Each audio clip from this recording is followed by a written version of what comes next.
niggas on it. They used to bait me on me and my views, but now niggas on it. I used to tell them I'ma have me a show, but now niggas on it. Her homies on it, your homies on it. Y'all's the hater and all of my moves, but now niggas on it. They used to bait me on me and my views, but now niggas on it.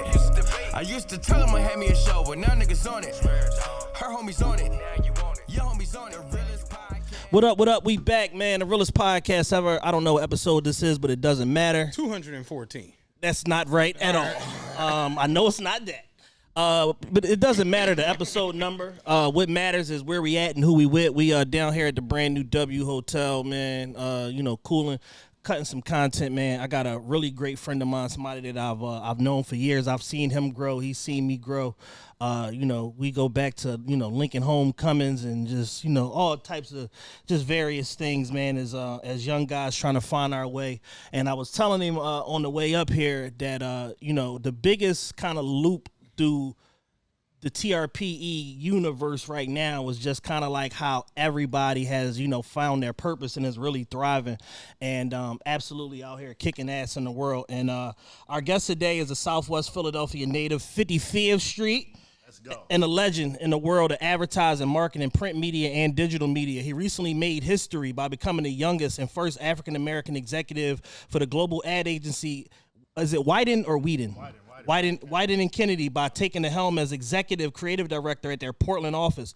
Wieden+Kennedy is primarily known for his work with companies like Nike, Ford, Kraft, Heinz, and other massive brands in traditional advertising roles. But our guest today was so consistent, so excellent, and so disruptive that W&K changed their power structure to include him at the top.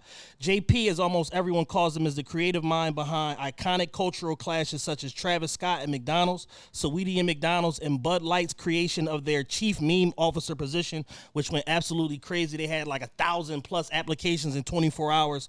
I'm so glad this brother's here today. We got so much to discuss, so much to cover. It's been a long time coming. TRPE Nation, let's give it up for my brother John Petty III. You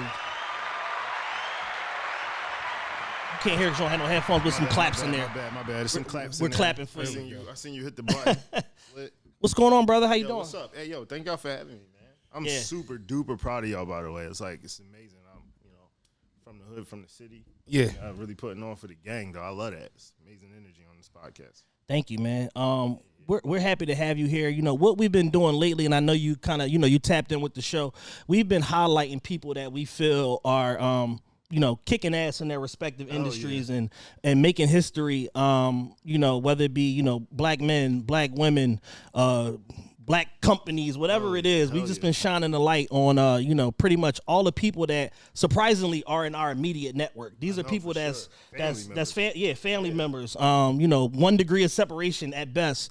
And, you're somebody that covers a wide range of topics, a large period in history because me and you go back so far. And like us. Yeah. Platinum Heat. You know what I mean? And because plus yo. and because you cover so much ground, I think this is going to be an interesting and important episode for TRPE because we're going into uncharted territory. And we've done a lot of that, the last few months, man. Hell yeah. As far as the types of conversations that we have and people from different industries, professional gambling, shout out Rod, the restaurant industry with Barb, the bar industry and the nightlife industry with Ron, marketing and spirits with A Boogie. But today, we're going to talk about any and everything that has to do with big boy marketing and the ad industry, which historically has not been inclusive to people that look like everybody in this room. Absolutely not. Nah. Yeah. And in short order, you've broken a lot of ground and made people take notice of literally everything that you've been doing. But like we always do, I want to start at the beginning. Okay. Philly guy, Southwest Philly. Shout out Southwest. Another triumvirate of Southwest people up here. We made it out. You went to ENS High School and Lincoln University. Yes. 2 things I want to cover. One, growing up in Philly when you did, which was in the 90s and in the 2000s, like the tone of the city, what was going on, your friend groups, what was you getting into? And then 2, how did those particular scholastic environments shape your outlook on life and got you ready for what you're doing now? This is a great way to start it. I think, Philly is rough. We talk a lot about like the sides and dimensions of Philly. It's a lot of grit. It's a lot of glamour. So it's two sides of the coin. Fresh, the new W right now. We didn't grow up in the W. It was, not even close. It was not even close. I mean, we went to the Embassy Suites a couple times. Embassy Suites. Couple Radissons. Yeah, couple Radissons. Couple Sheratons. Yeah, like, couple Radissons. we used to think Embassy Suites was like the Waldorf. That shit was all like. All this for $79. Oh, we got a microwave and a refrigerator. Yeah, like real shit. Real rap though. Like we, nice things wasn't easily accessible as some of our counterparts. Across the country. So I grew up 55th Street playing basketball with Rodney Green, RG, Ezel, Lil Mike. We spent our time on the block just like building camaraderie, honestly. Right. And we always had like crazy ideas. You mentioned Platinum Heat Productions before and just like dreams and aspirations, but like really no way to get those dreams out or thoughts out, honestly. Some of these ideas that you spitball on the gate are game-changing ideas. It's just no audience for them at the time. Right. And that always irked the shit out of me because what happens is you spitball it on the gate and then you turn on the TV and that shit is real now. Somebody else had it. Exactly. Somebody with more access or somebody with more resources had it. So at a certain point in time in my life, I decided like we're not just gonna let these ideas die on the street on the block. Like we're gonna take these ideas from the block to the boardroom, and I just dedicated myself to learning how to do that, how to like take ideas out of your head and push them into the real world. And it came with a lot of training, but it also came with a lot of grit too. Learned a lot of lessons. A lot of trials, a lot of tribulations, a lot of family members pushing me. We said I went to ENS. My neighborhood high school was Bartram. Right. I grew up in Myers Rec, and ENS is far as shit away from 55th Street. Absolutely. So what was your trek to school like? My God, used to wake up at like 6 a.m., walk down 55th Street or 56th Street to hop on the 13, take that into City Hall, then take the sub to Susquehanna Dolphin. Oh. This is almost hour and a half commute, it feels like sometimes. And the sun ain't even up. We can't come upstairs and the sun is not up. I can remember getting up and walking like to the trolley. And then taking the trolley downtown, then taking the 27. Dog, I don't have that much dedication to anything at this point in my life. It's over there at this point. Yeah. But you think about it, and when Chad on the way up, when Chad is like, it's crazy to kind of see all of this like actualizing now, because we had these dreams, we had these aspirations for a long time, but they all kind of just come together now here. Yeah. It has everything to do with how we were built. Like we were built different to be able to do that commute in the morning and like really dedicate yourself to that process, man. It eventually pays off, and it looks like this now. So shout out to everybody that's doing anything. A Boogie, Kev, Ra, I see y'all. I know y'all had the same hustle, the same type of grit. Shout out to y'all too. And what's dope is it feels like in real time, everybody's doing what they were kind of born or made to do. Ain't that wild? That's and that's so the best crazy. part of it. No bullshit, like he just said, taking them out of your head and actualizing it. People told me my whole life, you need to be on the radio. You need to be doing something talk. Right? And I would hear that and be like, but sure. Golden Girl. Like how do I get in front But Pooch Man. But Touchstone. Like how do I get in front of them? Like that shit is That's wild. hilarious. Yeah, that's real. Cause let's talk about Ra for a second. Shout out Ra. Shout out to Ra. Like, honestly, I went to high school with Ra. He was doing this music thing in high school. I was just telling Matt, like, he DJ'd my wedding 5.5 years ago, whatever. That's my guy. Ra wouldn't dare at this point. Dare touch the ones and twos. But let me tell you something. When I was a junior, sophomore, this motherfucker was one of the smartest fucking students in the building. And this is engineering and science. Yeah. So that's like one, no easy feat. Two, he was like a fucking mathematician. So when I see him doing this thing, it's just like, it makes sense. It makes all the sense in the world, right? 13, 14-year-old Rock could have been doing this shit, Yeah. So I'm big proud of him. Shout out to him. And like you said, Matt, like, yeah, we kind of built for this. You kind of just like in on it, running the marathon. It just all boils down to timing. Yeah. keeping the theme of, going backward but bringing it forward. Platinum Heat Productions. Oh, wait. You jumped over because we didn't speak at all about him at Lincoln. Oh, yeah. Oh, yeah. I got to ask this. Do you have a human services degree? Because that's the thing. That's the theme of all our Lincoln alumni interviews. No, I don't have a human. Okay, so my degree is in business administration. I have a you assume a Let's give it up Give it up for that. Yeah, I have a minor in computer science, and yeah, it was a big human services. Yeah, Mr. Petty turned in all his work, valedictorian. Yo, I was super active. Yo, it was really hard to go to Lincoln, man. Like, it was really hard to go to Lincoln and not get caught up in social shit. I was on the yard with friends and family, like people I went to high school with, people from the neighborhood. I was with Qua and Tristan, and like, man, we was running amok. We got into a lot of trouble, but at a certain point in time, I just decided to kind of like buckle up and go to class and lead them in the dorm. That was kind of like me in high school, where it's like I fucked up freshman, sophomore, and junior year, and then we get to graduation, and they're like earning a Bachelor of Arts degree. Chad Fame, all my classmates is like, when did you go to class? I'm like, all senior year. I got one better than that. Rob went to Penn. Warden. So we used to be, that's in the city. So we were there. It got to the point where we were on campus more than Rob was. Like, you would have thought I was to the point where like people like, well, what are you taking? I don't go here, bitch. Like, I don't really go here. I'm just in this job. Real shit. I'm in the gym. I'm in the library. I'm just around. Like, real shit. We used to be really around Rock campus to the point where it was like people thought we went there. Yeah. Oh, yeah. That's real. That's what happens when you get that one person that's in there. Like, y'all all go there now. Right. You know what I mean? Yeah, like, real shit. Like, motherfuckers used to dead ass ask us, like, what classes are you doing? I'm like, I sell weed. That's what I'm doing. Yo, you got I'm here for the smokers. Yeah. You need some? No, somebody. Yo, that's hilarious. Good times, That's man. hilarious. But Rock graduated.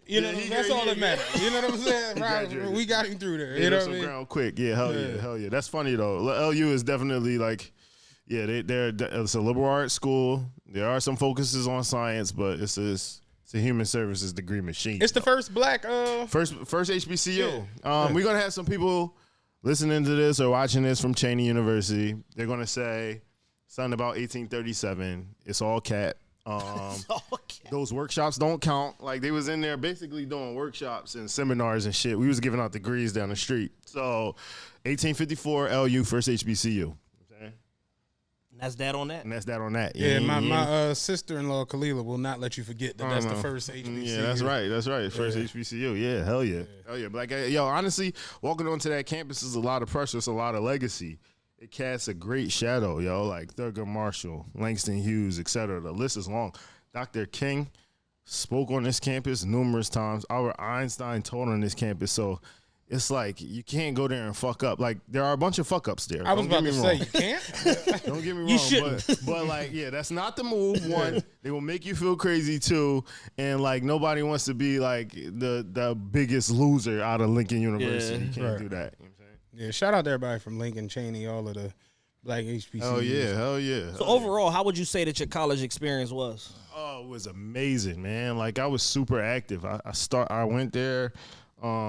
So I was initially coming out of ENS, my junior year, I went on a HBCU tour, and we landed at Florida A&M, and we went right around homecoming, and this shit was like Wakanda, man. It's different. I never wanted to come out. Yeah, I've been. I went to the homecoming football game one year. We were drunk off of like some $4 vodka, sitting in the hottest sun I ever sat in my life. But it was like the greatest time I ever had. Greatest experience. Are you familiar with this joint they call G-Ho? Oh, of course. A&T. Shout out to all my A&T, my Aggies. My man Steve lived right there, and he like outside of that, it's pretty quiet. He's like, when G-Ho hit, it's literally like when the princess came in on Coming to America. It's like, that shit is insane, dog. Greatest homecoming on earth. Yeah. Yo, so like, you go, you run into, especially the HBCUs down in the South. Dude. The more south you go, the more lit it gets. And it was just the most beautiful experience. And I came back and I was done. I was going to be a Rattler. I was going to Florida A&M. Yeah. I had already submitted my application while I was down there. It was on and popping. I got in and it was lit. And like, my shit was packed. And then we went to the Lincoln open house and I wasn't really digging it. The campus was under construction. We went with a bunch of the homies and I just applied on the site because they were applying too.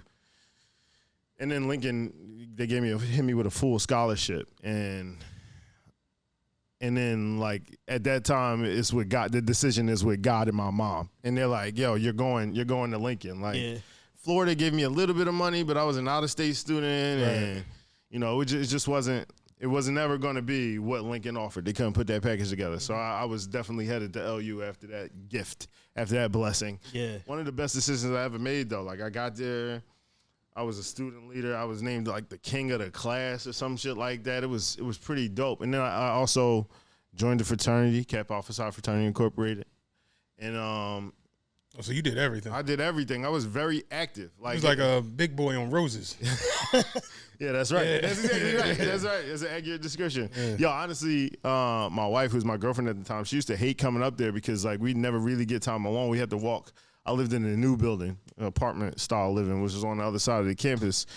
And to eat and to be social and shit, you had to go to the other side of the campus. It's a long walk across campus. It would take forever to get from one side to the next. Somebody wanted to talk about something or like help with a program or something. Like, you had to shake hands and hold babies and shit. Like, where does this baby come from? Like, little dice game. Little dice game. Take shots. Quick game of spades. Like, yo, like, it used to be really. Taking shots on a random walkthrough. It's hilarious. It's crazy. It's hey, no, niggas just walking up with bottles of Henny. Like, yo. Yo, like, man. But it was probably the most fruitful experience of my life. Honestly, one of the best decisions I was ever forced to make, honestly, if I'm being completely honest. And then the family was there too, so it wasn't hard to like I never felt like I was on an island, you know? Right. It was only an hour south. I could get home quickly, and I met some like lifetime friends there. It was amazing. Super dope. Yeah. Super dope. So bringing it forward, Platinum Heat Productions. THP. You was CEO, founder, producer, marketer. You was everything. Everything. We did everything. Where did the inspiration for Platinum Heat come from? Yo, that's a good question. So Platinum Heat Productions was a record label and a motherfucking crew. We were I had a bunch of homies that I went to high school with and people from the hood or whatever that were like super into, honestly, their musical careers and had no idea what the fuck they were doing. Yeah. You know this. I know. I've been there. Knows this. Yeah. So like, you know, like they have like nothing but like raps and notebooks and shit. And they were some of the hottest raps I ever heard in my life. Yeah. And they just needed like a push. Like most creatives need like the person that's gonna help organize the thoughts. They need a structure. They need a structure. And Biggie needed a puffy. That's right. That's exactly right. So like we started like honestly we just started like booking studio time, building like makeshift studios, just getting these again thoughts, ideas out of their heads, off their notepads, on the wax into the real world, and then it just started to take on a life of its own. Like we at the time, like super influenced by what Bob was doing with Headshots at the time. I mean, he had the city on fire. Like the hoodies were like they were like Def Jam jackets. They gave you that vibe. The mixtapes were crazy, and we were doing like something similar. And then like in Southwest, it was a lot of that energy. So I had like a camcorder, and I would go from like neighborhood to neighborhood, and eventually it got super popular. I remember we threw a bowling party, and Meek came through. Like, and obviously this is not like Meek Mill, Dream Chasers Meek Mill today. Is it Mr. Philadelphia Meek? It's Mr. Philadelphia Meek. Like he came through with the gang. Like we had like Jonesy was at LU a lot. Hattie was around a lot.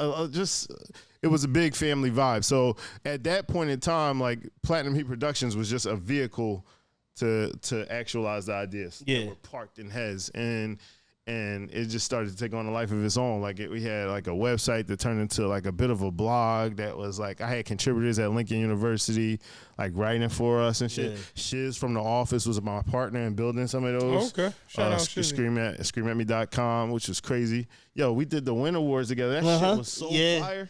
Yeah. What spot was that? Aurora? What club did we film that at? I think it was Or. Or. That shit was so far. Anyway, it was just about ideas, man. It was just about the Win creative. Awards was basically like a precursor to what we do with the TRPE Awards. Yes. I would come up with like 10 categories or whatever, and then he had You know I was there. Yeah. Yeah, He had the presence of mind to say, Do an let's actual- make it a video thing or whatever the case may be. And I was promoting that Aura at the time, and we basically, took that one of shit the was sections, so but fire. it looked beautiful because they put the lights on and all that, like it was a club night, and we shot it, like blog style. That shit was so fire. Like Stoute would say, like Hype Williams made the projects look like Hollywood and shit. Yeah. We did the same thing at Aura, dog. Like it was just a. I forgot about that. Holy shit. That shit was a vibe, bro. That was like 10 years ago. No, man. Like, yo, very proud of what like Platinum Heat Productions was meant to build. But we were young and we didn't really know what the fuck we were doing. We just had ideas. We had like an inch or a fraction of like wherewithal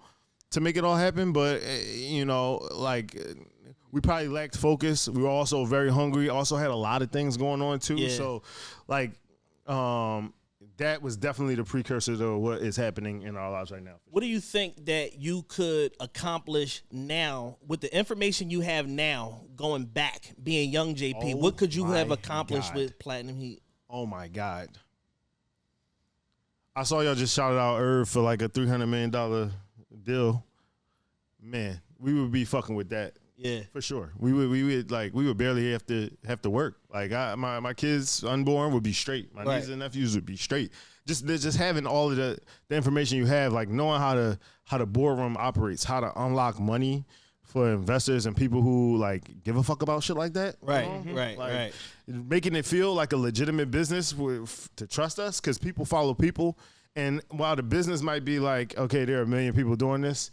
If I knew everything I know today, man, we would be good night. Nigga, good night. I would have invested in the first round of Amazon. Exactly. You know what I mean? Facebook, like we would just be living completely different lives right now. It would be crazy. Yeah. It'd be crazy. What were some of your first major wins as a young CEO? Big wins. Oh man. So we did at a point in time in Platinum Heat's development, we were doing we were young college kids, probably like sophomore or juniors at the time, and we were doing we had Platinum Heat Productions, but it also had like these extensions, so subsidiaries, if you will. We had a community service arm, so we were like every other weekend we'd be out in the streets doing community service with some organization, and those were always fulfilling, always super fun.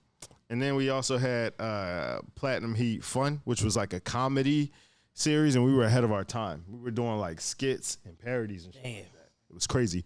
So we had filmed on Lincoln's campus. You would have been Tyler Perry, dog. You would have been like would have had a fucking estate somewhere. Yeah, like I'm listening to all the stuff you was doing. Bro, that you were just too early. We were very early. We were also kids. Like we still wanted to have like. I can't say that it was priority number one. Right. Like we still was taking the shots. We was still I was about to say getting them nicks. We were still doing like kid shit. So still wilding out at homecoming, still doing all of that shit. Never not really looking at those moments as business opportunities, but moments that have fun. Anyway, we were doing like the PHP fun shit, which was the comedy arm, and we were shooting like these parody like music videos. And they were taking off. Like the campus was lit. They were loving them. Not just our campus either, but like Cheney, Dell State, Bowie, like HBCU network, really close. And that shit took off. I remember one day watching 106 in Park, and I just aged myself. We was watching 106 in Park, and I'm still the oldest guy here, so you good. Okay, cool. I'm good. Hey man, 106 in Park was a good time. It was a slay, right? We used to go in the house for Freestyle Friday. Yeah, you had to be there. Yeah, what was the boy? Shahid, the poster boy? Poster. I'm a rider. Yeah, I'll be back, y'all. Yo, it was a vibe. Yeah. But yo, so it was like a period in 106 in Park's time where they were like crowdsourcing like user generated videos. Yeah. And they had our fucking video on 106 in Park. And I'm like, yo, how the fuck did this happen? One of the kids that was in the one of my homies, Milan Carter, who was in the Shout out Milan. Yeah, shout out to Milan, yo, crazy dude. Also, just like us, kind of like he's doing commercials and TV shows and shit now. Crazy shit. He was in one of those parodies. He had submitted it to BET, and they accepted the shit, and that shit was on rotation, bro. And then also on their on demand like platform at the time. Oh wow, it was fucking crazy. Not a single check we saw from that. You know what I'm but we got paid in exposure. But we got paid in exposure. You know, we were super lit. Like at that point, when that happened, man, we were on cloud 9. Like it was a different kind of swag and different kind of energy we were carrying ourselves with. And then the phones just started ringing crazy. Like, and if we'd have answered those calls, we'd probably be.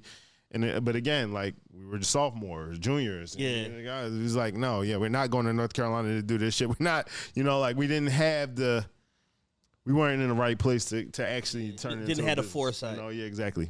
But that was a huge highlight, big win, huge win. And then we did a bunch of like collaborative stuff too. I remember like Al helped me put this record together. We did like All of the Lights cover, and that shit got a lot of attention from a bunch of different labels. Honestly, it was just a cover, but we got a bunch of artists together on it. Bino was on 15 artists on it. There's mad artists on there, but it was excellent. It was amazing. It was fire, yo. It was fire. But we were just like from the muscle, just doing the shit from the muscle. That's just a few. That's all. That's what I can remember. Oh, then the site, like obviously Huffington Post gave me a call. That's how I got to where I'm at right now. Yeah. That .com we were working on. Huffington Post gave me a call. Was like, yo, we see what you're doing. We love what you're doing. Would love to kind of like talk to you about like basically acquiring screamatme.com. But like they really just wanted the talent. They really just wanted my insight and have me like introduce them to emerging media platforms. It's kind of crazy. Damn. Yeah.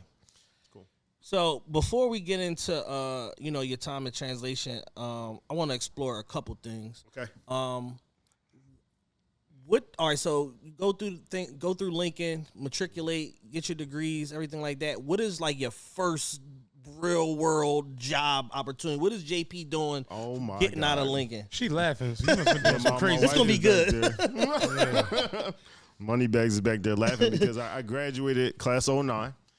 From Lincoln University, and I took probably about a month off. Now, she's so on top of her game. She worked at this organization called the Family Planning Council at the time. I think now it's called Access Matters or something like that. And she was like in her bag. She's like one of those students where it's like, gotta have a job before I graduate. Right. I was one of those students where it's like, I'm definitely taking some time. Right. And I'll figure this out. And so at that time, like, I think I was like taking too much time, probably from her eyes. She's like, yo, my gig is hiring for like a data entry role or something like that. You should apply. And I'm like, cool, I'm not doing anything else. I'm literally going to use this bread for like hat, sneakers, and my cell phone bill. Right. And I applied, and then they hired me. And this was such a grueling role. It was like literally you had to go to the office. It was right here on like 16th from where was it? South Broad and Chestnut maybe. Literally around the corner. Yeah, right around the corner. It was crazy. So we just showed up to work every day, had to bang out all of these forms, literally take these physical forms and put them into like a digital system. And I was killing the shit.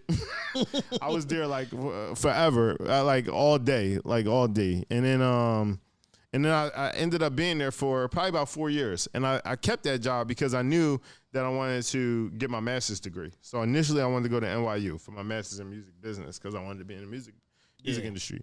But NYU like denied my application or it was something very weird. I remember learning this like right before I graduated from LU, but I still like locked in on my master's degree. I went to Drexel. I had also applied to Drexel because for industrial project management, it was about like learning the process of like making ideas come to life, the actual like technical approach to producing ideas, everything from like an album or a fashion show to building a fucking city or something like that. It was learning from like city planners and engineers and shit like that.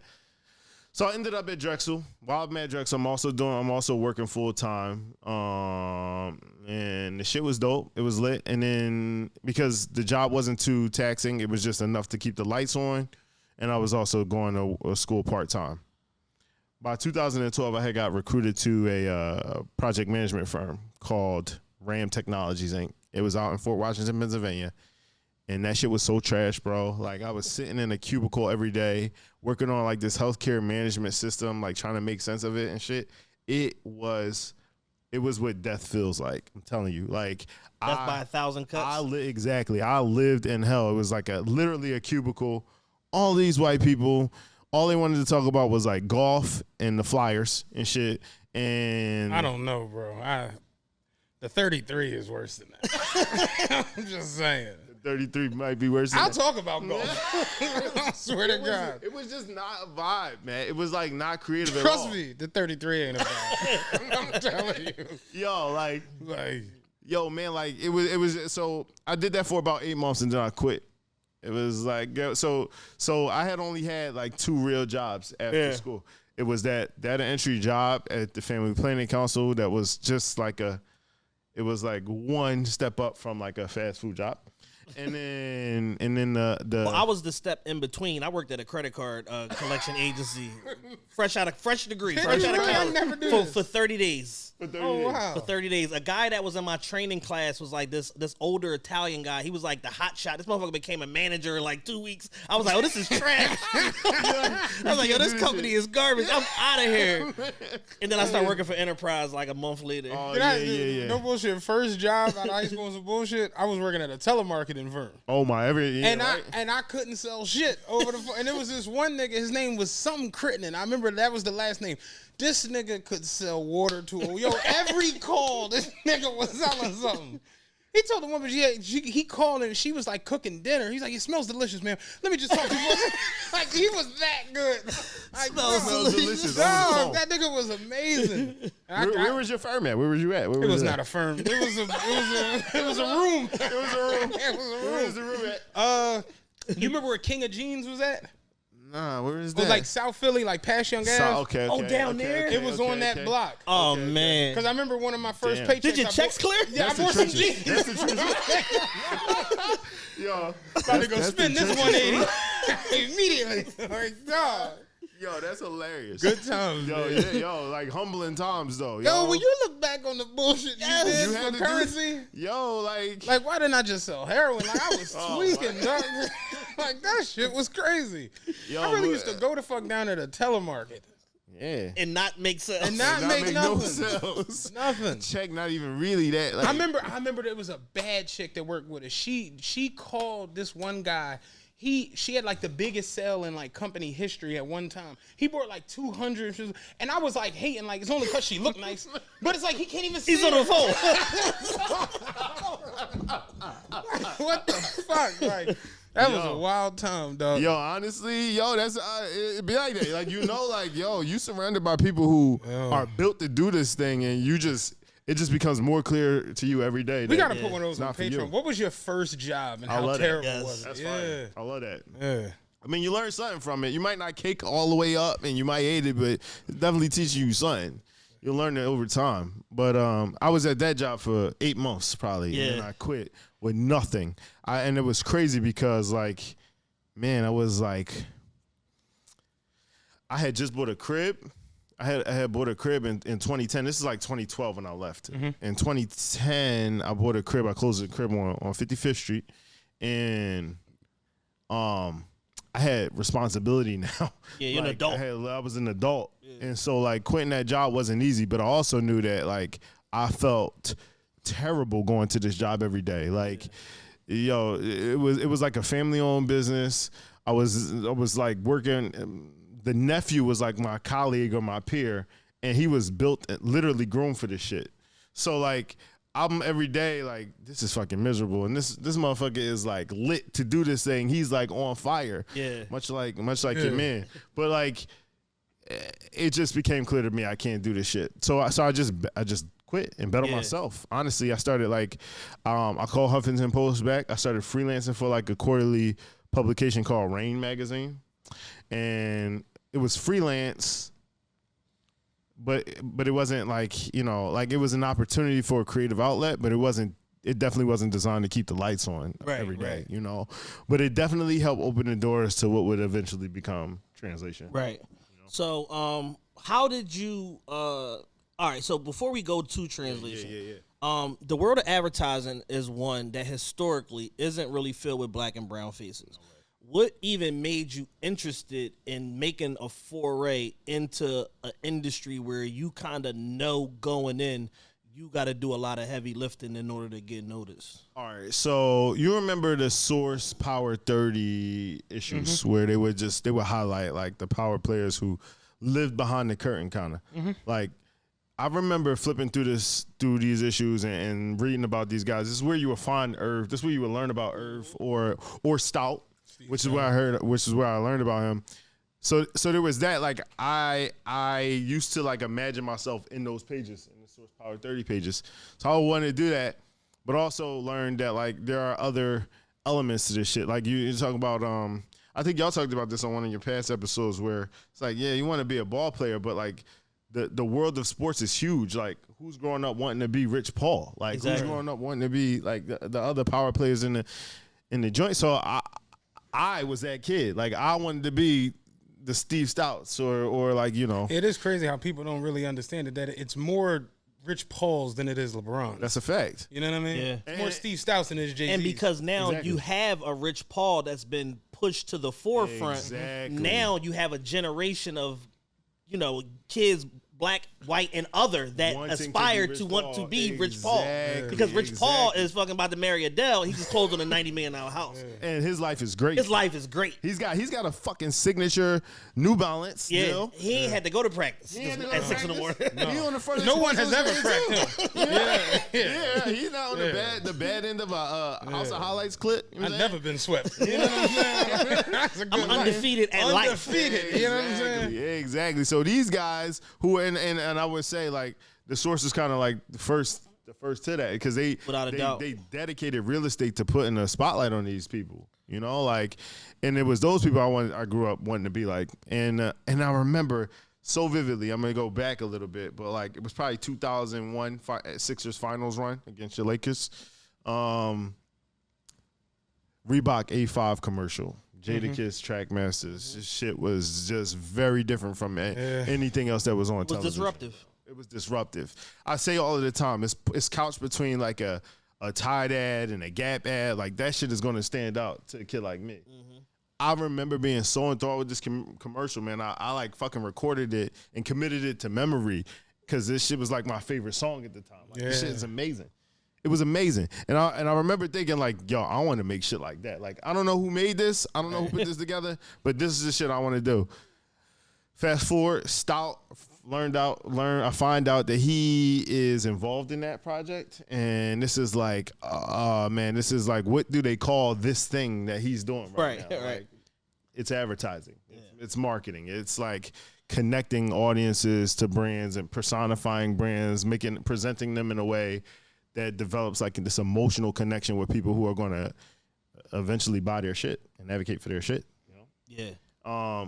That was like a light bulb moment for me. It was the Steve Stoute effect in the Source Power 30, and then that Reebok A5 commercial. Those things in tandem for sure. What was it for you that kind of made you know that you'd be successful once you kind of got interested and got in the process? There's no way to know that. Like I still some days you wake up and they're like, yo, I don't know if this shit is going to be a slap or not. I don't know if this is going to be a hit or not. But I did feel really confident in my ability to make something happen because I had a track record of it. Like, you want to do a fashion show? I could do that. I can figure that out. Oh, you want to record an album? I can help you figure that out. Oh, you want to start a clothing line? I can help you figure that out. I had that track record. That's a very interesting question you just asked because it's like, what is it that makes people know? Like, you know, like you would think that you're supposed to have like a healthy fear of things. Yeah. And I think that's like normal human reaction. Like, is this really going to be it? Is this really like, even with this, like I still am like blown away that people like this shit as much as they do. Like it's seriously on a day to day. And it's kind of like an existential question, but like when Jay made Hard Knock Life, did he really know leaving out of there? I think he knew. I think he knew. That was a smash. I think he knew because it was so different then everything else before it is kind of like this is either going to be a colossal win or a colossal failure. Exactly. It's like it's not going to be no middle ground. There's no middle on ground. Something like that. It's no middle. I think that's the sweet spot when there's no middle ground. There's no safe zone. That's when you know you're onto something. Because you could, we at Wieden+Kennedy we had this saying. It's called fail harder because like. I love that. Nobody gives a fuck about that gray area, right. that safe zone. Like I'd rather have the ultimate flop than have something that's like ignorable wallpaper. Like nobody looks at like marketing or advertising or a piece of work and be like, oh, that's like the a great shade of gray. Like the like those little like I used to do once upon a time when I was like a young bull. We used to come across these regional marketing companies that would give you like them posters and shit. Go put 10,000 posters up or whatever, and then we cut you a check in 30 days, stuff like that. Take pictures, the guerrilla marketing shit and all of that. And it's like to an extent, it's like that morphed into later where it was like they would have product now. So it's like now it's like take these Rockland boots and go give them to everybody that you think is influential and take pictures of them wearing them and stuff like that, and we'll send you a check in 45 days or whatever the case may be. And it's like that stuff is as disruptive as they tried to be, it was very forgettable. Yeah. In the moment, it's like when you come bearing gifts and you're giving somebody something, they feel good about it. No matter how garbage it is, it's like, oh, this is great. It's free. Thank you. I'll take it. How many pictures do you want me to take? Exactly. But in reality, looking back, it's like, this is whack. And it's like you said, that kind of like that A5 moment, that LL Cool J with Gap moment, Fubu Gap moment, like stuff like that. I got one for y'all. What you got? The Nike dribbling commercial. I was thinking about remember that where the basketball was the beat. Yeah, that one is called Freestyle, and that's done by Wieden+Kennedy. Oh, really? Yeah, and I got a crazy story about that one. Shout out to Hal Curtis and Jimmy Smith who put that together. Wieden+Kennedy did that. That was actually Nike's response to Reebok A5 because Allen Iverson is the swaggiest player in the world, in the universe at this moment. Right? In history. Maybe NBA history. Yeah, maybe in history. I never seen one man just fuck it up that much. But That's right. But one man can fuck it up that much. Yeah. If they'll lose ground if they let that thing catch too much fire. So they got to come back with something with a little bit more sauce than fucking Tim Duncan or whatever they were doing at the time. Yeah. Like so honestly, that freestyle commercial I absolutely love. That features like one of the N1 players. The guy headache. He said he didn't work for 3 years because of that commercial. Yeah. Which is crazy. Everybody started. Remember KG and Styles? Oh my god, had a joint. Yeah, KG Styles had a joint. Yeah, that became the thing. It was, I think Scarface and Stevie Franchise. Francis. Yeah. That was hard. That was a golden moment for Reebok, and then it carried over into like they was doing the S dots and the G units and all of that. Yeah, more Stoute work. That's more Steve Stoute work. But yeah, I love that one too. Wieden+Kennedy archive though, for sure. All right, so let's jump full-fledged into the translation conversation. Let's do it. Translation describes itself as follows. Translation provides strategic, creative, and contextual rigor for brands to thrive by leading, not following, contemporary culture. Basically, in essence, saying we set the trends for what is cool and representative in marketing, in advertising, and you worked for this company. I did. Founded by Stoute in 2004. How long did you work there? Yeah, it was founded by Stoute and Hove actually in 2004. Oh wow. Yeah. They sold it to IPG, which is a holding company, and like the advertising business is much like the music business. No, it's only like 3 or 4 real companies in music. The same is true in advertising. It's only like 3 or 4. IPG is one of them. IPG's bought Translation and eventually Stoute bought it back. So when IPG bought it, Hove dipped out. Stoute bought it back. Oh, so they basically founded the company, scaled it. IPG bought it. Hove got up out of there. That's right. IPG didn't know what they was doing. Stoute came back and pulled it back from them. Yep. Translation. At least that's what my check say. You know what I'm saying? So I was there from 2013, summer 2013 to winter 2018. So about 5.5 years, almost 6 years. Yeah. And at the time, I walked in there. 2013 was year 2 of Budweiser Made in America, which was a translation idea. Stoute was with Paul Chibe, who at the time was the CMO of Anheuser-Busch Budweiser, and was just like, yo, you got a brand here that stands for the American Dream, Americana, but the American Dream doesn't look like Norman Rockwell anymore. It looks like Jay-Z. You know what I'm saying?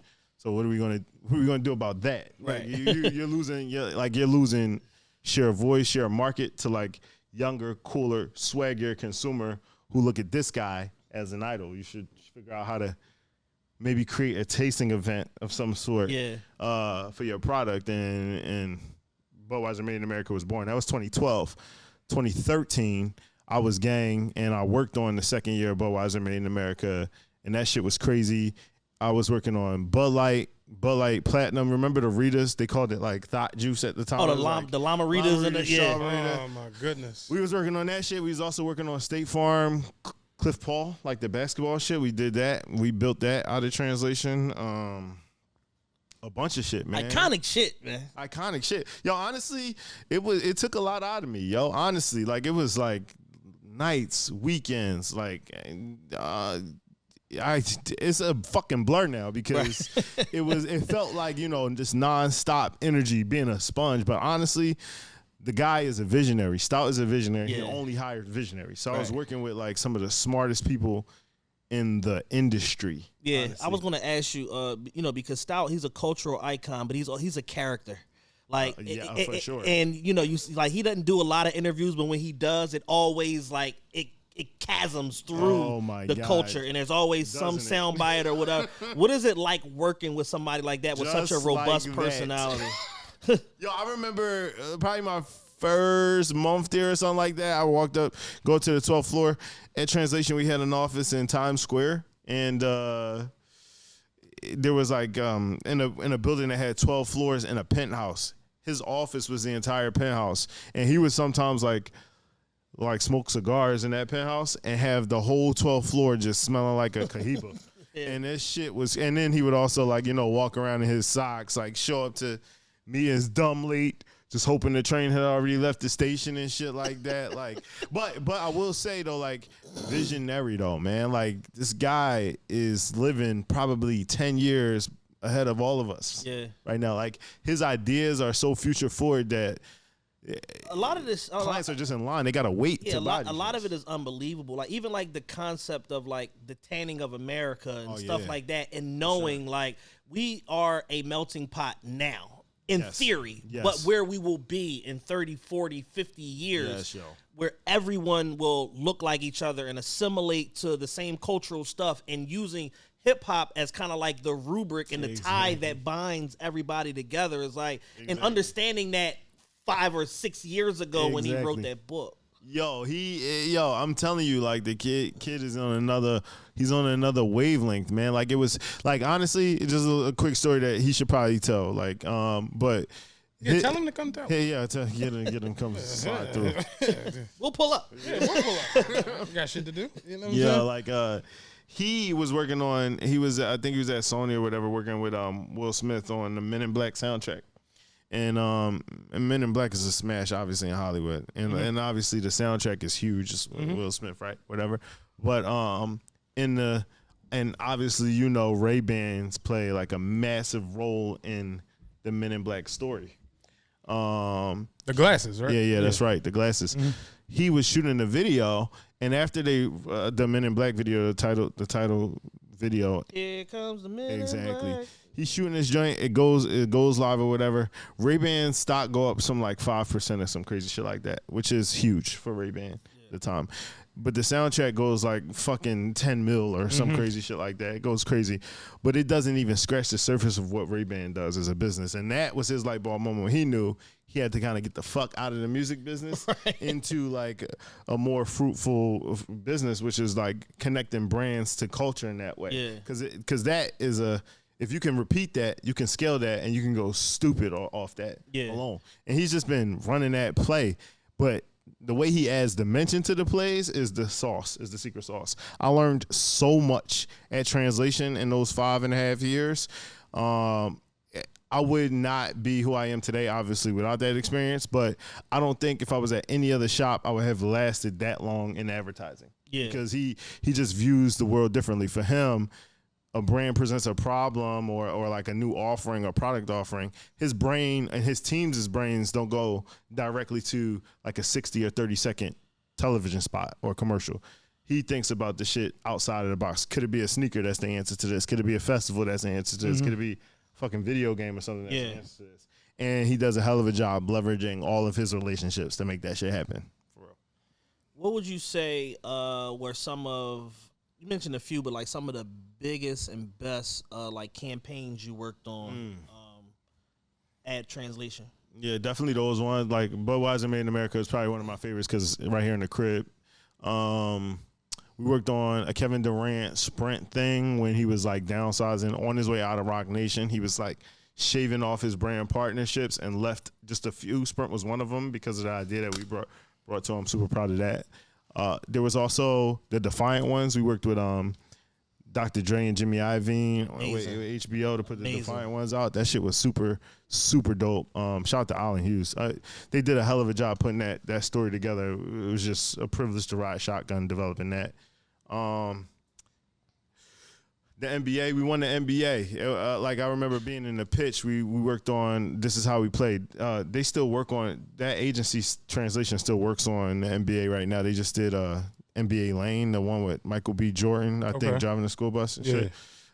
We won that account back in like 2015, I think, like something like that. I was super proud of that. Just winning that one is huge because obviously you grow up in NBA fan, you want to be around that. That was crazy. We also worked on a Nike Kevin Durant. I think it was the KD 11 sneaker release. That was pretty wild because it was a great time for him. It was like a Golden State Warriors. We knew it was gonna be a special moment for him. So the list goes on, man. Honestly, oh shit, the shop, LeBron's shop. We actually did that first with Beats. I don't know if y'all remember this, but in Toronto there was I think it was 2015. Okay. All-Star Game was in Toronto. It was fucking freezing. The same year The Life of Pablo came out the same weekend. And Beats client Omar Johnson had all of this gang in like a barber shop. It was like LeBron was there, Harden came through, KD was there, Future was there, Stoute was there. It was fucking lit. And he just had the cameras rolling, kind of like this. It was just guys talking shit. We took that and turned it into like a content series. We did that for Beats. We turned it into a content series and we called it The Shop. And it actually got a lot of heat because Beats had just been recently acquired by Apple. They weren't really sure if they wanted to put this out because that's like not the lane they want to be in. Yeah. Stoute leaks a clip, which forces everybody to like mobilize really quickly and start putting shit out. And it was the clip where Future is like, he doesn't think Hove is like top 5 or Reasonable Doubt isn't that good or some shit like that. And it just caught fire, man. It was like, yo, this shit, like people want to see more of this shit. And we got 400 hours worth of footage. We got to put this shit together. So we did the very first shot. Beats ends up selling it to LeBron and Spring Hill. And now it's the content series that we all know and love. Man. But I was definitely part of the first. That's amazing. First part of that. It was crazy. Goodness. Dope.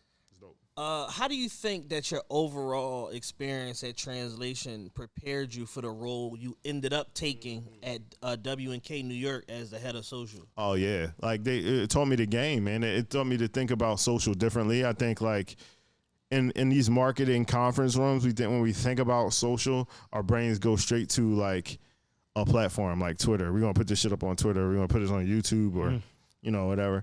But like when we're outside of like the work context, we think about social much differently. Like we say, yeah, we're at this party or whatever, you being antisocial, that means you're not a part of the gang or social distancing. Like you put 6 feet between me and you, or social security, which is like a fund that the government facilitates for people when they hit a life phase. My point is it's always about people and communities and groups.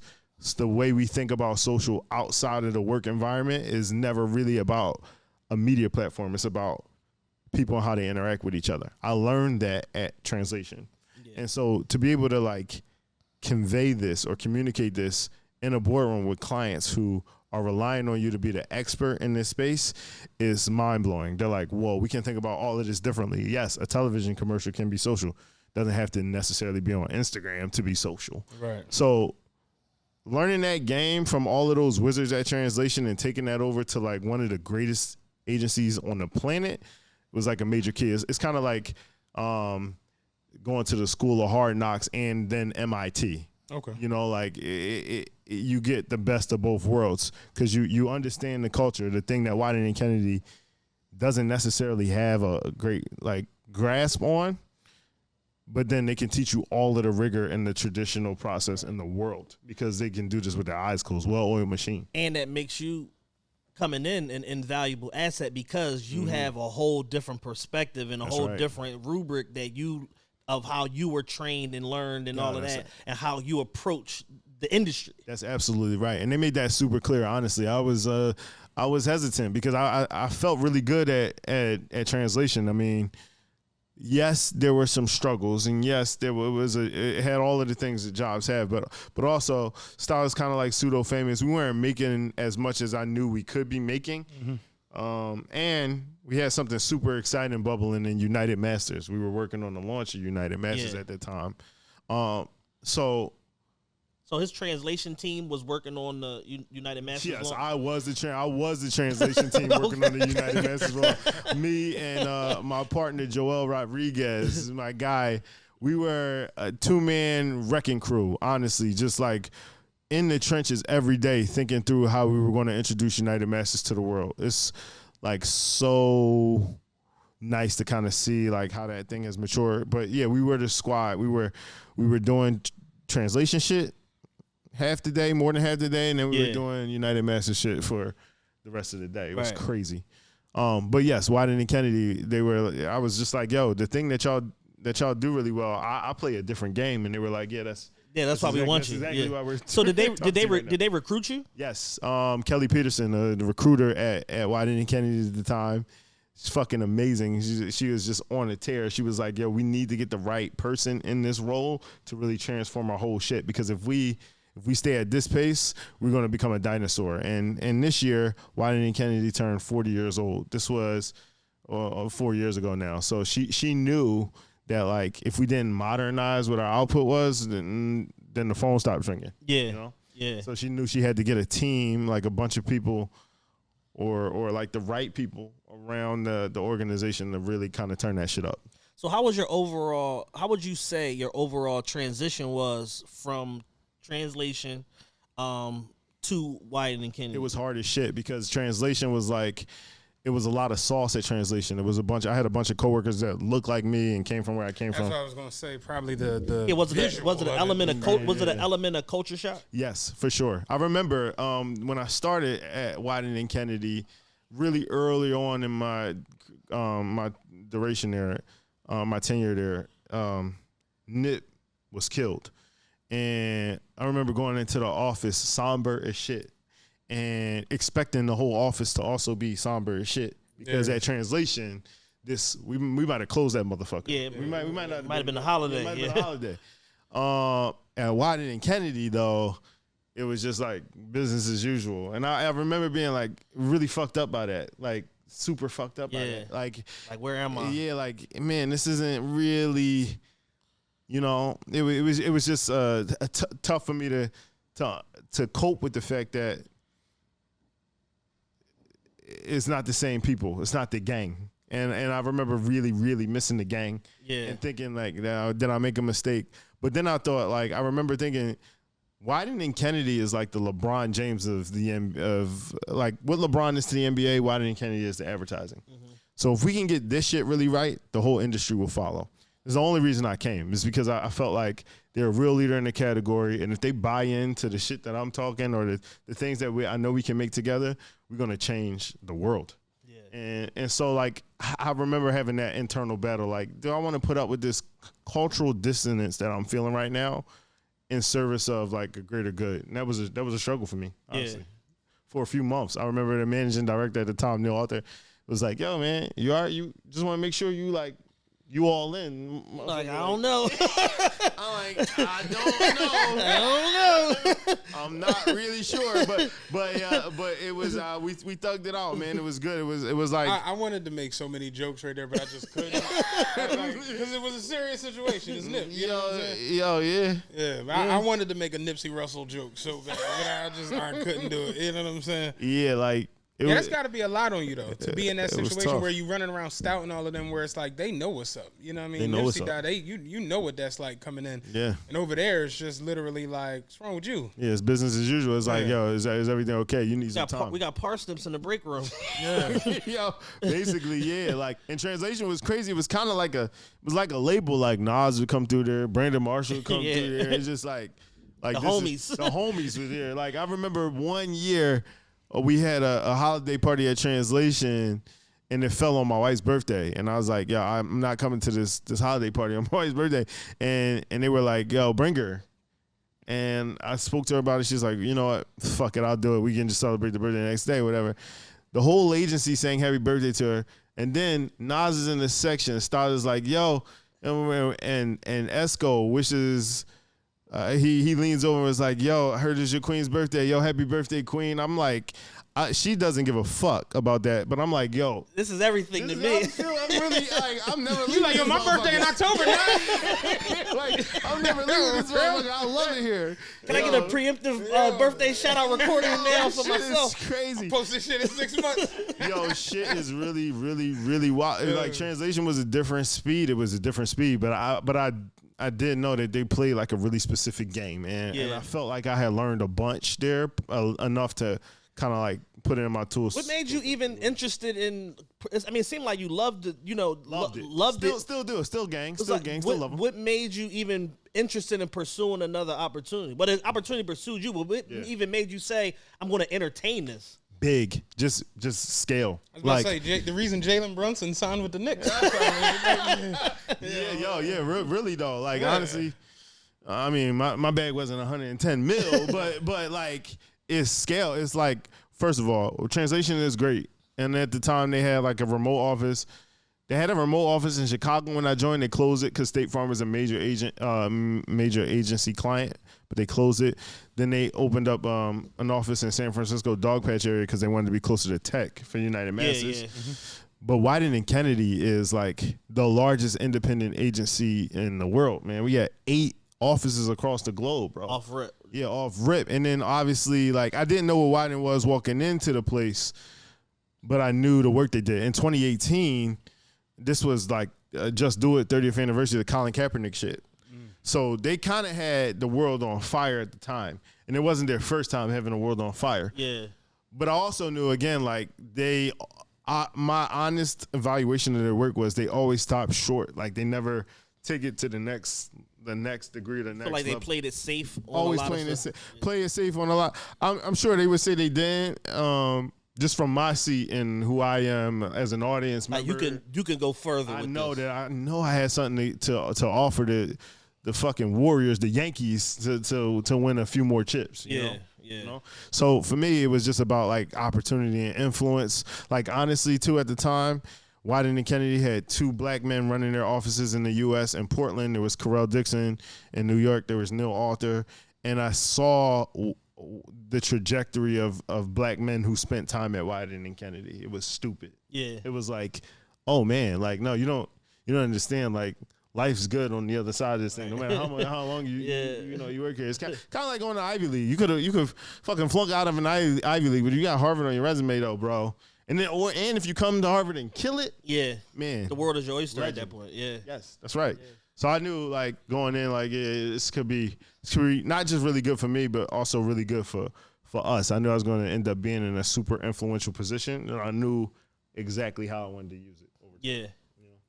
And when you making, the change and everything like that, like now you see like there's media coverage around you, so you took a bet on yourself and you was right. Fuck yeah, I was ready to rock. I think that knit moment that I mentioned, there was a few more like that, and it really, like, for me, it's what put the battery in my back to like change the shit up. Like, all right, let's get to work. Let's get some more people in here that's going to understand the gravity of this thing. Like, just like let's get some more sauce in here, because we got enough people in here that can do their jobs with their eyes closed. Yeah, we got enough copywriters and we got copywriters, we got art directors, we got producers that can make literally anything. They can fucking make Disney World if they need to. Yeah.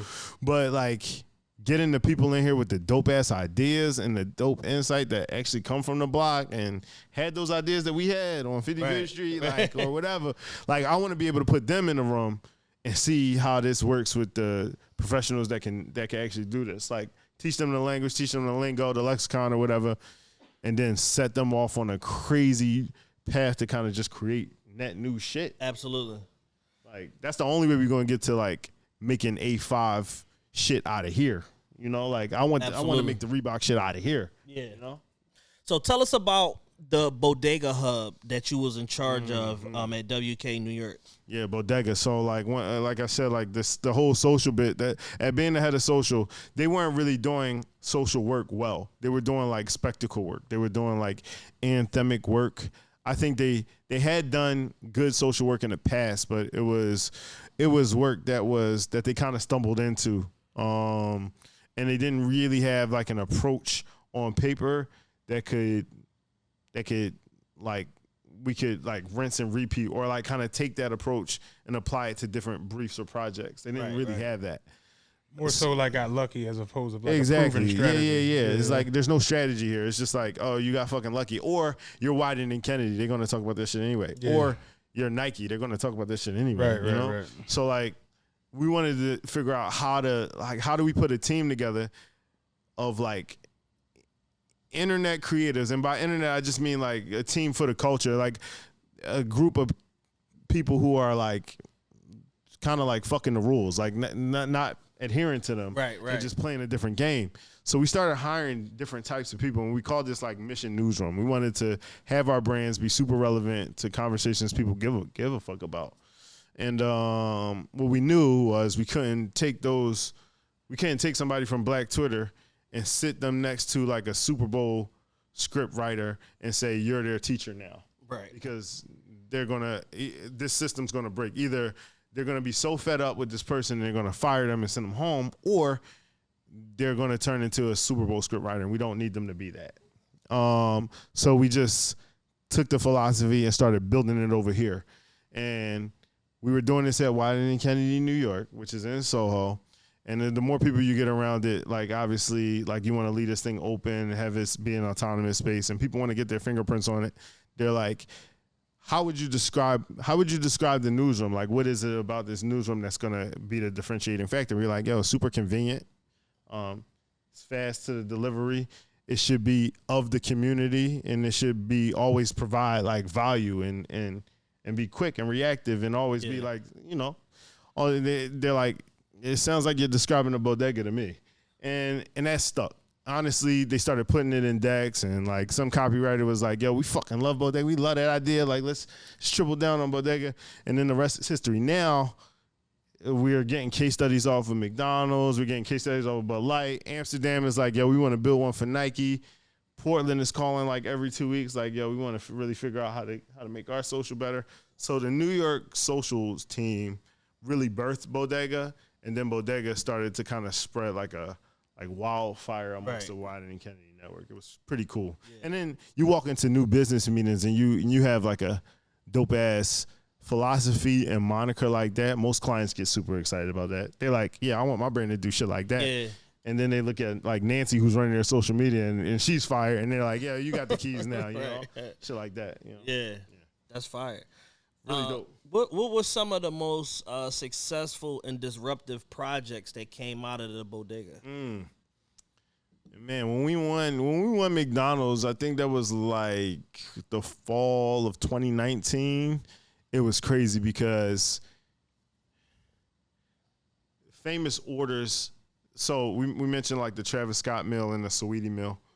And all of that. I was going to ask, did that come out of that? That came out of bodega. So you don't have any Travis merch. Not with me. I got you though. I got you. Okay. Yeah, I got.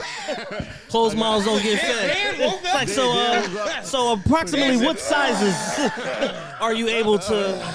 Went to the end. Yeah, we got some Travis merch. But no, that thought came out of the bodega. I think right around that time when we were starting to build the bodega out, one of our strategists or one of the new hires we made, I can't remember if it was like one of my guys, Chris Martin or Irsis Cabral, one of them was just like, yo, I don't know if you saw it, but Saweetie just went live in like Paris with like mad McDonald's.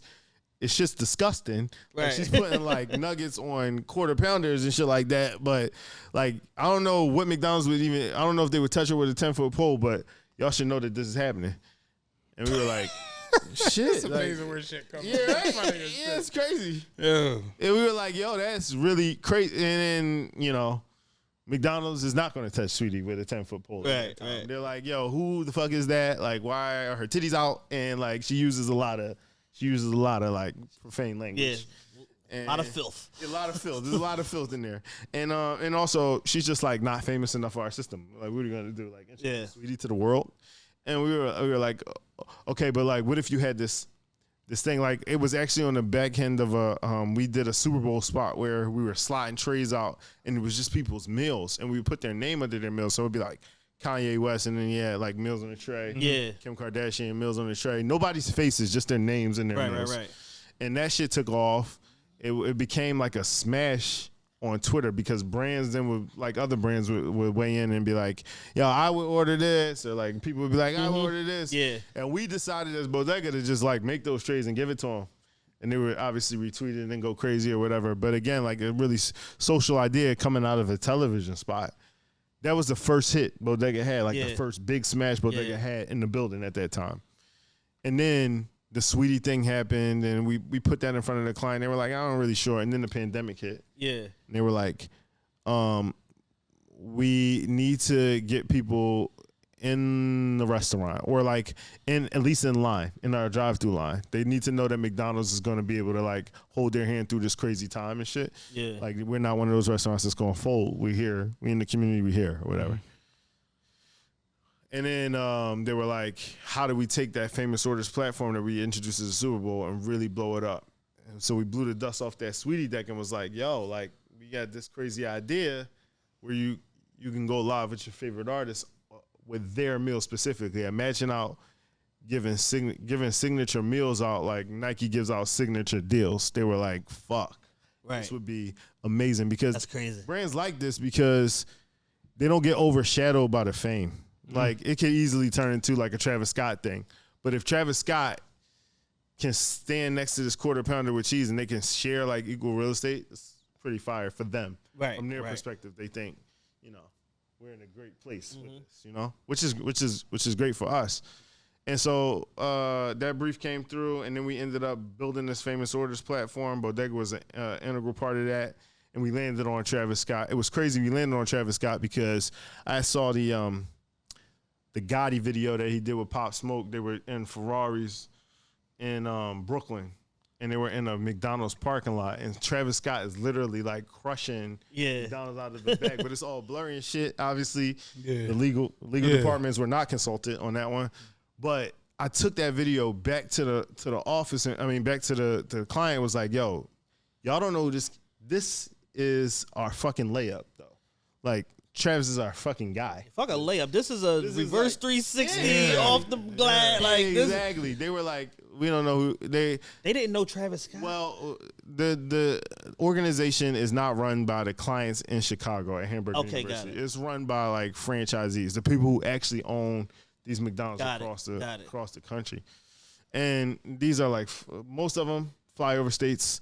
The most influential owners and operators live in like middle America, and they're like, who is Travis Scott? Two, my nephew might know who he is, but like, I don't want him close to the brand. Yeah. Is that Jay-Z? Like, shit like that, exactly. Yeah. And then does he know Beyonce? Yeah. That's right, exactly. And then they're like, well, we had a the lead of the franchisee committee, the owners and operator committee. She's from Atlanta, and she literally stuck her neck out and was like, if we do this, we're going to make history. So like, y'all fall in line or vote me the fuck out. Right. But I promise you, this is going to be amazing. This is a black woman or a white woman? She's a black woman. Her name is Vicky Chancellor, and she's fucking amazing. She's shout out to Vicky. She's everybody's auntie. Yeah, we get some neck off for Trav. We might get some Trav merch. Shout out to Vicky. We gotta get some Trav merch. But she stuck her neck out. We did the Travis Scott meal. That was September 2020. these same franchisees woke up, unlocked their doors, and there was a fucking line around the corner for their shit. They like, we're gonna do Travis Scott every 30 days. We know exactly who this kid is now. Right. We all in on Travis. Motherfuckers listening to Antidote. Oh, exactly. Man, this Goosebumps, it's fantastic. The Kendrick Lamar, he's on there. I didn't know that was him on Sicko Mode. I thought that was Drake by himself. Like I didn't know that was him. Yeah, real shit. So then there's a rap. At that point, you're just like, okay, we have something that we know works. We absolutely know works, and it's something that you can refresh. You can like introduce over time. Have you ever seen a campaign, whether it be yours or somebody else's, mobilize people in the way that Travis Scott campaign mobilized people? No. I was about to say it can't because like he said, the pandemic to where it's like it was one of those things where like perfect storm. Like like that makes all the sense. It was different. Like McDonald's has the most sturdy supply chain in the world. Yeah. Like you're never ever gonna hear that there are no fries at McDonald's. I talk about it a lot on here, the foods that built America. So I watched the McDonald's versus Burger King one, and Ray Kroc was the first person who was a CEO of a company where he introduced, instead of sourcing from farms, he created his own farms to source his restaurants. Right. Where it's like Burger King and Wendy's, all them other ones were like reaching out for their potatoes. They were growing their own potatoes strictly for going to the McDonald's restaurants. That's right. That's exactly right, bro. So like when we did stupid ass documentaries, we were paying off. We were something. Sit down with an ad executive and then throw some shit out there. Yo, honestly, but we introduced that Travis Scott meal and restaurants started selling out of quarter pounders, yo. Like this is different. Yeah. This is different. Like there are some campaigns that have been amazing, but like fuck, like because the kids are going and they're like, yo, I want 60 of the Travis Scott meals right now, because they just want to frame the receipt or like put the box in a fucking porcelain shoe case or some shit like that, and they're literally like buying this shit as if they couldn't have got it same thing yesterday. You know? So like I've never seen a campaign do that ever. Yeah. Like, I've seen super popular campaigns straight out of Beats Introduced. I remember seeing that one and being like, fuck, that's amazing. The Colin Kaepernick joint that Wieden did a few years earlier. It was a fucking amazing. Like, literally, we talked about the gray area, the safe zone. It did not fall in the safe zone. Like, that was an amazing campaign, and that helped Nike stock. But, like, man, the Famous Orders platform is just such a sturdy platform. Like, it's one of the illest ideas. I hope that it's like taught in like marketing classes and shit like that. Let me do anybody in the room, does anybody know why Trav and like anything just like not trying to be funny. He's not Future. He's not Drake. He's not Hove. He's not Kanye as far as like sales, mobility, as far as making people come to concerts and you throw the fests up there. Yeah. But like if Trav decided to do a deal with like Bounty, that paper towel is done. It's a retail blackout. It's a retail blackout. I don't know what it is about him that just makes people gravitate to any product. You have three figures out of the newer class of artists. Trav at the top as far as marketing, product, and execution goes. You have a ring down, Playboi Carti. And then like a ring under him, which used to be above him, is like Uzi or whatever. So where it's like whatever they attach themselves to, because they don't attach themselves to really anything, when they do, it just goes. Like Beyonce and Beyonce. And Tyler the Creator. But like Beyonce and Ivy Park, you know, it's Adidas, Beyonce, okay. Yeah. But like Trav and anything kind of just Trump, I've never seen it where like the resale, you got some Trav merch, you got some you got It's really stupid. You got a McMuffin with Trav, like you, nigga, like you up, like that. It's just I've never seen anything like it. Yo. I mean, honestly, Trav, he did a really good job at putting his hive together. I think he's he got a hive. Yeah, he's got his lane, and he just doubles down, triples down, quadruples down on that lane. So that hive just turns into like a greater hive because that 3 people that were his early fans turns into 6 people because. But I like, think the thing that's interesting about his hive is like, unlike Rihanna's and Beyonce's and all how they like just kind of move around for like anything. Yeah, it's the merch. The merch. It ain't even necessarily anything. It's just the any product. He'll be forever successful because of his connection to product. Right. Yeah. And when you can sell people 2 million shirts at $70 a piece that will resell for $185 or whatever it is, like you will forever be viable and be in a position to make money because that's a repeatable process. Yeah. He can just attach himself to, all right, well, we're doing another shoe with Nike. Put Fragment on it this time, and now it's a 3-way collab or whatever. Like it doesn't stop. It's like a never-ending like train of money and success that's attached to his name. And I'll say too, like working with that team, working with the Cactus Jack team was like we were very intentional about having him be essentially a creative director on that project. Yeah. So like it never really ever felt like a paid endorsement. Right. I think with Trav, that's like a non-starter for him. Like if he can't play that role in the mix of creating this thing, then he's out. And so like your audience can tell what kind of fingerprints or what kind of influence you have on that product. Yeah, the fact that they let him monetize the Golden Arches was like, oh my God. Like what the fuck? Like we've never seen that before. Oh my God. Oh, bro. They was sending people in McDowell's. You know what I'm saying about them Golden Arches? Like, real almost killed coming to America over those arches. But like honestly, I think, and the testament goes to the Wieden team. I think we did a really good job at like holding the client's hands through this because you're gonna be super nervous. Yeah, you're gonna talk about Phil Harder. Like that could either get you a promotion straight to the top, or get you kicked out the industry.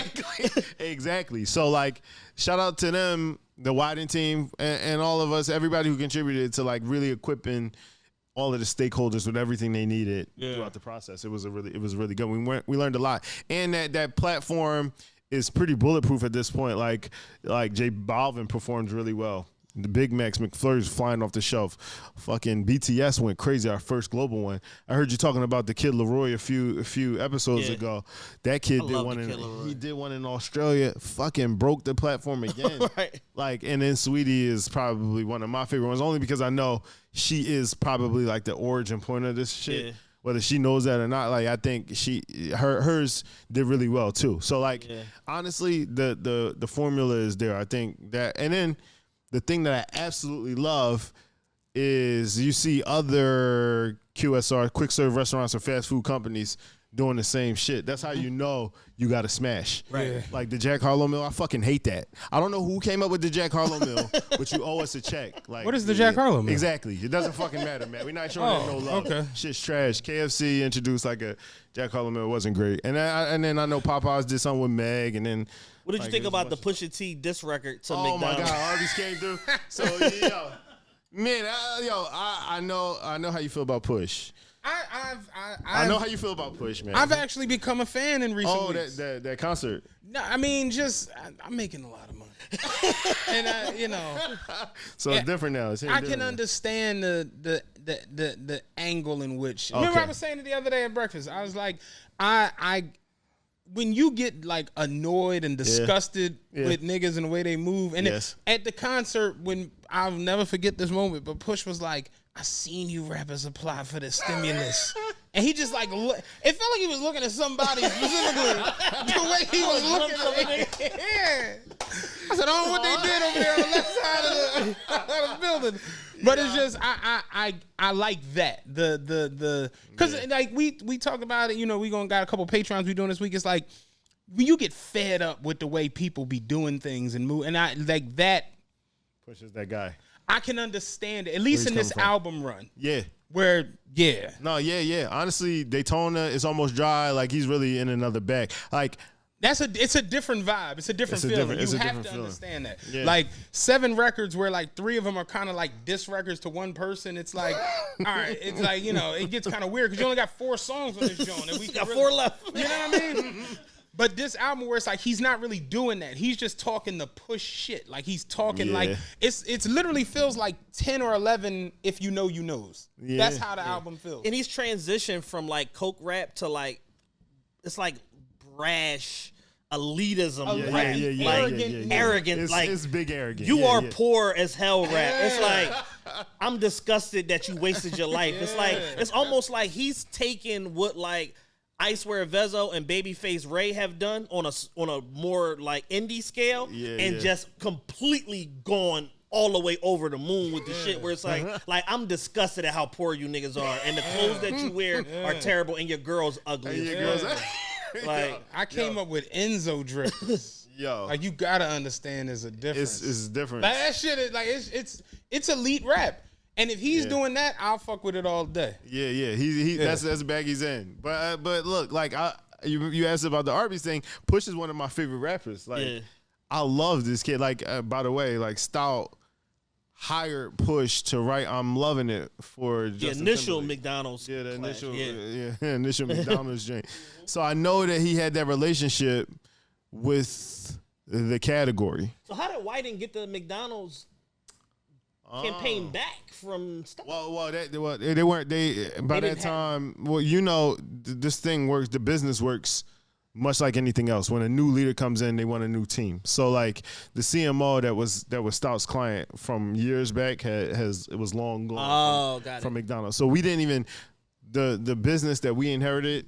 Translation did not have. It came from another agency. Totally. Oh, okay, got it. So we so when a new CMO comes in, typically in advertising, when a new chief marketing officer comes in at some brand, one of the first things they're likely to do is put the business up for review unless the business is on fire. Yeah. But if the business is on fire, it's unlikely there will be a new CMO. Right. Yeah. So so when they come in, they usually put the business up for review. And they invite a bunch of agencies to kind of participate in a pitch. And McDonald's pitch was like a year and some change or whatever. So when Push did the Arby's joint, my heart was broken. I was like, oh, fuck.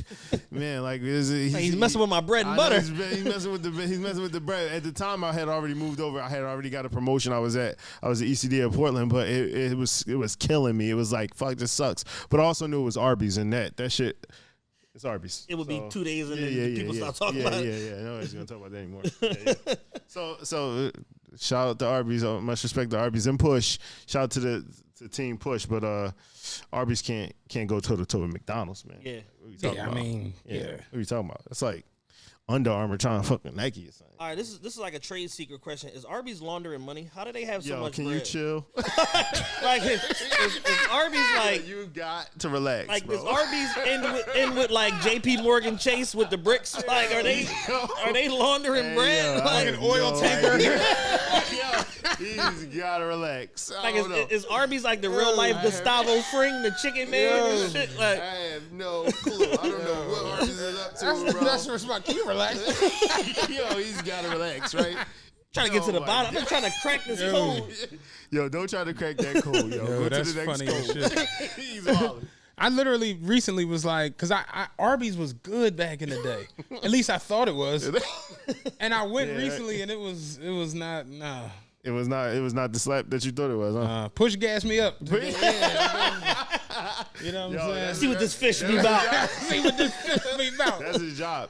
Yo, what else you went back to that was just like trash? I tried to watch Meteor Man the other day. It was big trash. Meteor Man was the shit. You tripping. You watched it today? I mean, I can tell you, I know the whole movie. I know, but have you watched it today? No, I didn't watch it today. Recently?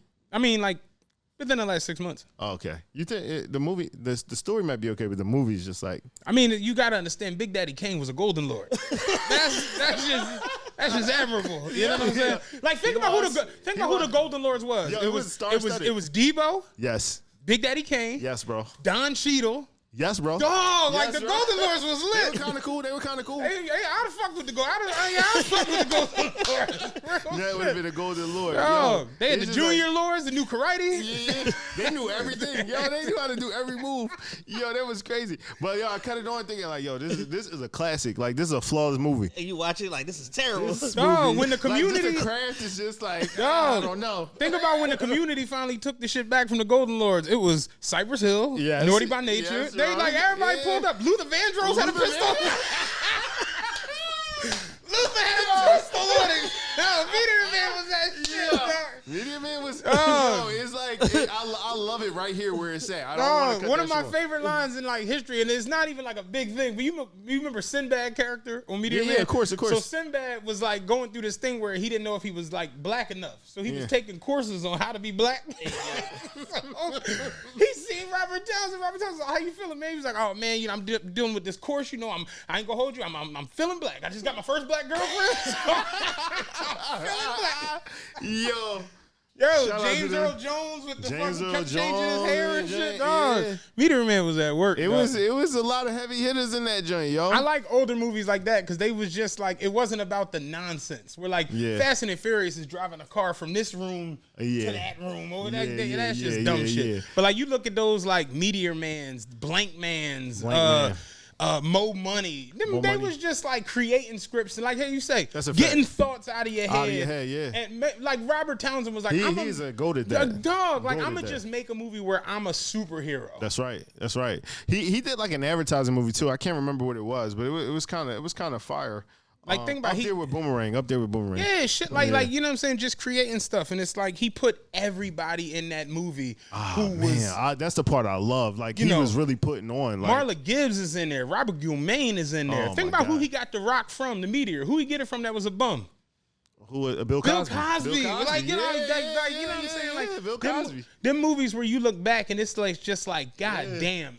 Everybody came through that for shit this was jump, fire, you know? but you know, like they weren't getting the same types of opportunities. There was none of that. So you like, you know, when you go all the way back to like Hollywood Shuffle and shit like that. Like honestly, Hollywood Shuffle. That's like the one. I fuck with Hollywood Shuffle. You want to keep it a buck? Robert Townsend and Keenan Ivory Wayans and like them dudes really put on. Really for get on, put on, man. Like, that's my shit. I love that. Like honestly, Hall of Fame shit. Like Mount Rushmore shit for those guys. Big shout out to those guys. And like just bringing it full circle, like you said, getting them thoughts that's in your head where you just like, yeah, I'm gonna do it this way. You know what I'm saying? I want to do this. Keenan Ivory Wayans was talking about how when he first did the first 4 skits for In Living Color, he showed them to Fox, and Fox was like, you got to be out of your mind. You got to change all of this. If you think we doing this, you are tripping. Like, we I'm going to get you sucker and shit, but you're not going to do that on national television every Wednesday.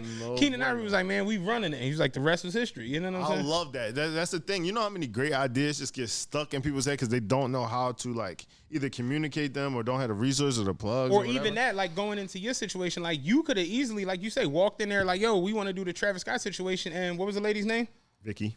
Like Vicky could have been like, you can get the fuck out of here. Yeah, but she stood up like, no, we're gonna rock with this, and then you know that changes lives. And it's just like, think about how many times black creatives get to a point where like, yo, I got this idea, I want to do this. Do you think they really thought Nick Cannon was gonna be able to go to arenas with Wildin' Out? Shit, and so you know what I'm saying? It took him to have unwavering belief in himself and the brand to do it.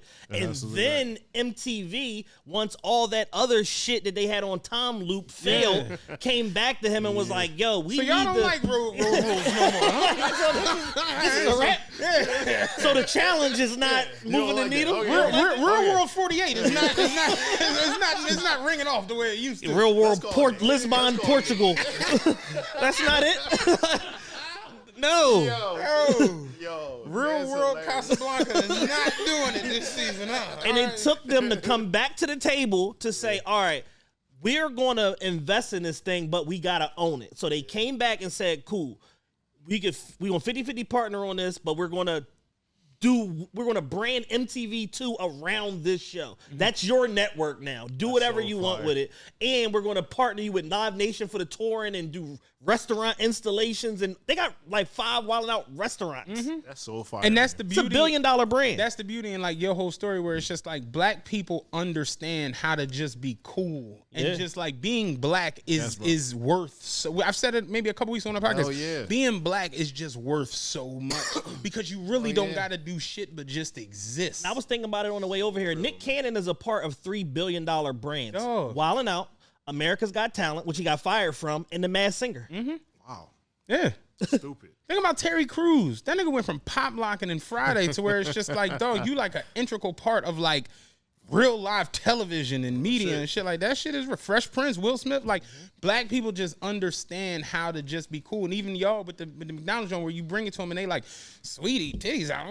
What? And then you look up and it's just like, oh, we get it now. Yeah. Yeah, Saweetie can do this. Adele can't. it makes total sense. Exactly. That's the truth. Exactly. That's the thing. Like we used to say, like at translation, I learned this too. Like fame does not equal influence. No. It's not the same. And like, No, we not to cut you off, but we speak about it all the time. What we always talk about when it comes to that Apple commercial.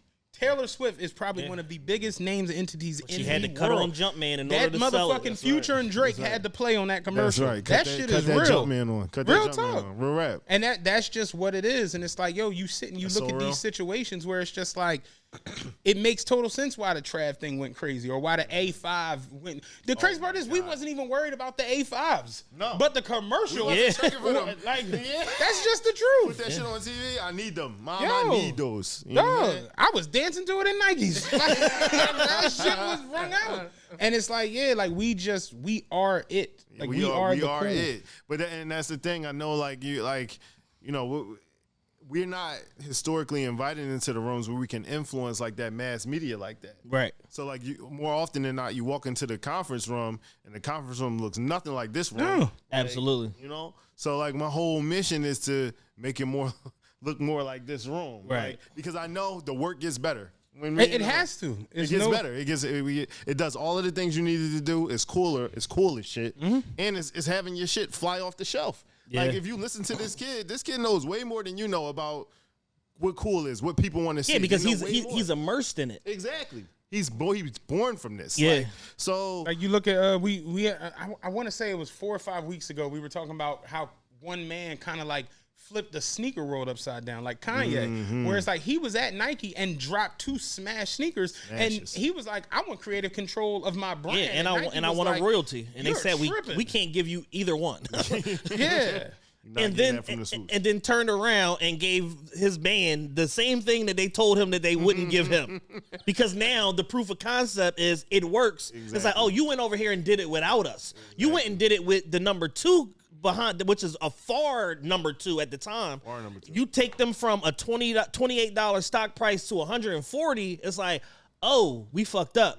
Cool. We need the Virgil. We need the 10. Travis, we need you to do 17 shoes. Yeah, Drake just Drake stand is there. knocked in. Yeah. Drake is knocked in. Jerry Lorenzo, we need you to do 5 shoes, original silhouettes too, like right. stuff that we've never done before because it's been tried and true. Because the basketball influence is kind of done. Now it's all about cool. It's all about lifestyle. It's lifestyle. That's what it is. And you look up in Adidas, is Pharrell, Beyonce, Pusha T. Like they're just ringing them off. Where it's like you say, your celebrity doesn't necessarily match your influence. Exactly. Pusha T ain't on no grand scale, but the fish scales Went crazy.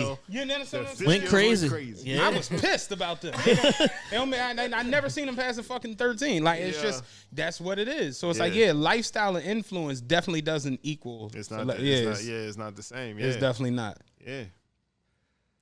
This has been awesome, man. This shit is fire. Yeah, like you make me wanna.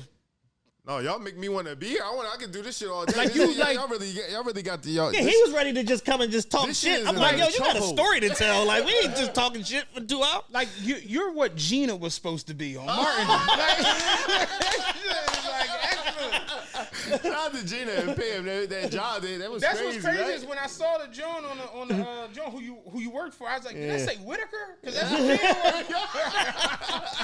Gina You be like, damn, like you really not.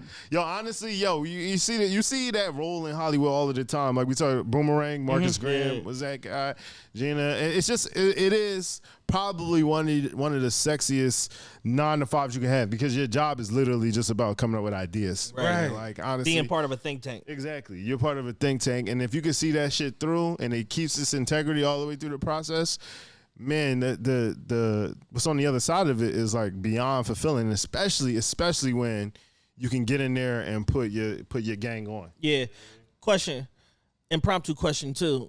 Hopefully not personal to you, but in general the industry. How do people in your industry make money? I was trying to find the right way to ask that. I swear to God, like 20 minutes ago, I was like, "How?" Like, I don't want to be like, "How?" Yeah, I don't want to know your compensation package, but in general, like, No, yeah, we can talk about it. So like every brand definitely has its marketing budget. Right? yeah, And these marketing budgets might sometimes sit in pockets of the organization. So if you have a large organization, sometimes that marketing budget is fractured, because you'll have like a organization like Nike, Obviously, they have a global marketing budget. They also have a North American marketing budget. And inside of the North American marketing budget, They have regionals. Regionals, they'll have it split up by like men, women, kids, or basketball, baseball, et cetera, et cetera. They hire agencies for an outside perspective. Some organizations try to build like internal think tanks to do the job that agencies do. Yeah. They get so enthralled or so caught up in the business of that organization, they can't see beyond that bubble. So they hire agencies for the fresh perspective, outside perspective. Yeah. So basically, we charge them for the time that it's going to cost us, our thought capital. So we'll say like, okay, you want to hire us for a year or whatever. How many projects do you want in this year? We break that shit down, and then we let them know we got a team over here, and they cost this much for that amount of time. They build it. You build accordingly. Yeah. That's one way to make money. Another way to make money is a project budget. So a company might come to you and say, we need to do something for the Super Bowl because everybody's paying attention. We bought this media. We called CBS or NBC and bought a 30-second spot. That 30-second spot probably costs $5 million. $5 million, $7 million this year. Like, they got to fill that spot with something amazing. Right. So they're going to call an agency or a group that can deliver amazing work, and we'll charge them either based on the percentage of the media that they bought, or just have them like, we charge them basically an agency fee based on like the package. Here's the team that you need to get to the finish line on this project. This is what their rate is. This is what they cost per like hour. Yeah. Or whatever. Right. So that's typically how you make money. But the game is getting more interesting. Yeah, what I was going to say is, in the getting more interesting part, is there any good ideas are not everywhere. So when you come up with a game-changing idea, is there any...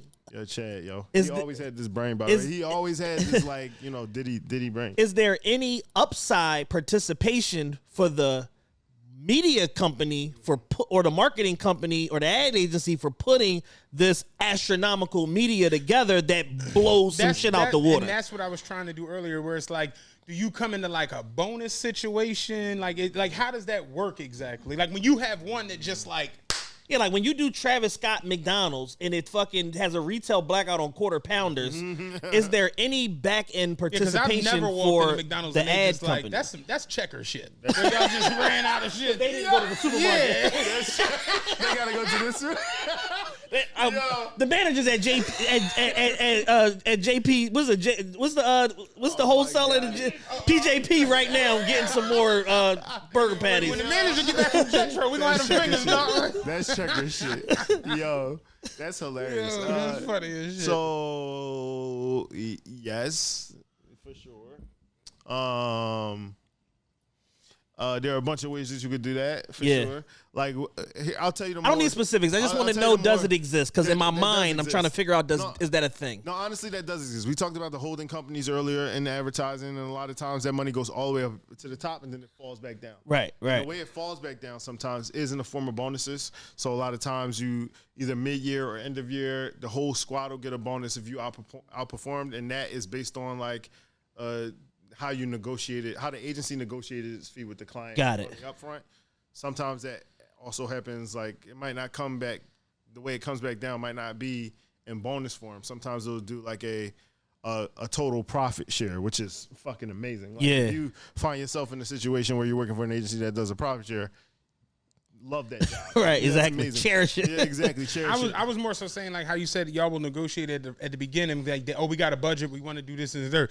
But it's like if you have something that goes out of this world, That's exactly are you right. able to like in the words of Birdman, recontract the contracts? Oh yeah, no, well, not recontract Playboy. the contracts, but these people, like the clients will typically be like, all right, it's time to run that shit. They're not going to sign you to like a 5-year deal. Okay. Most of the deals in advertising are usually like 12, maybe 18 months. Yeah. Okay. So you're constantly under review, So basically. yeah, you can be, but again, like when the business is good, the contract is mostly a formality.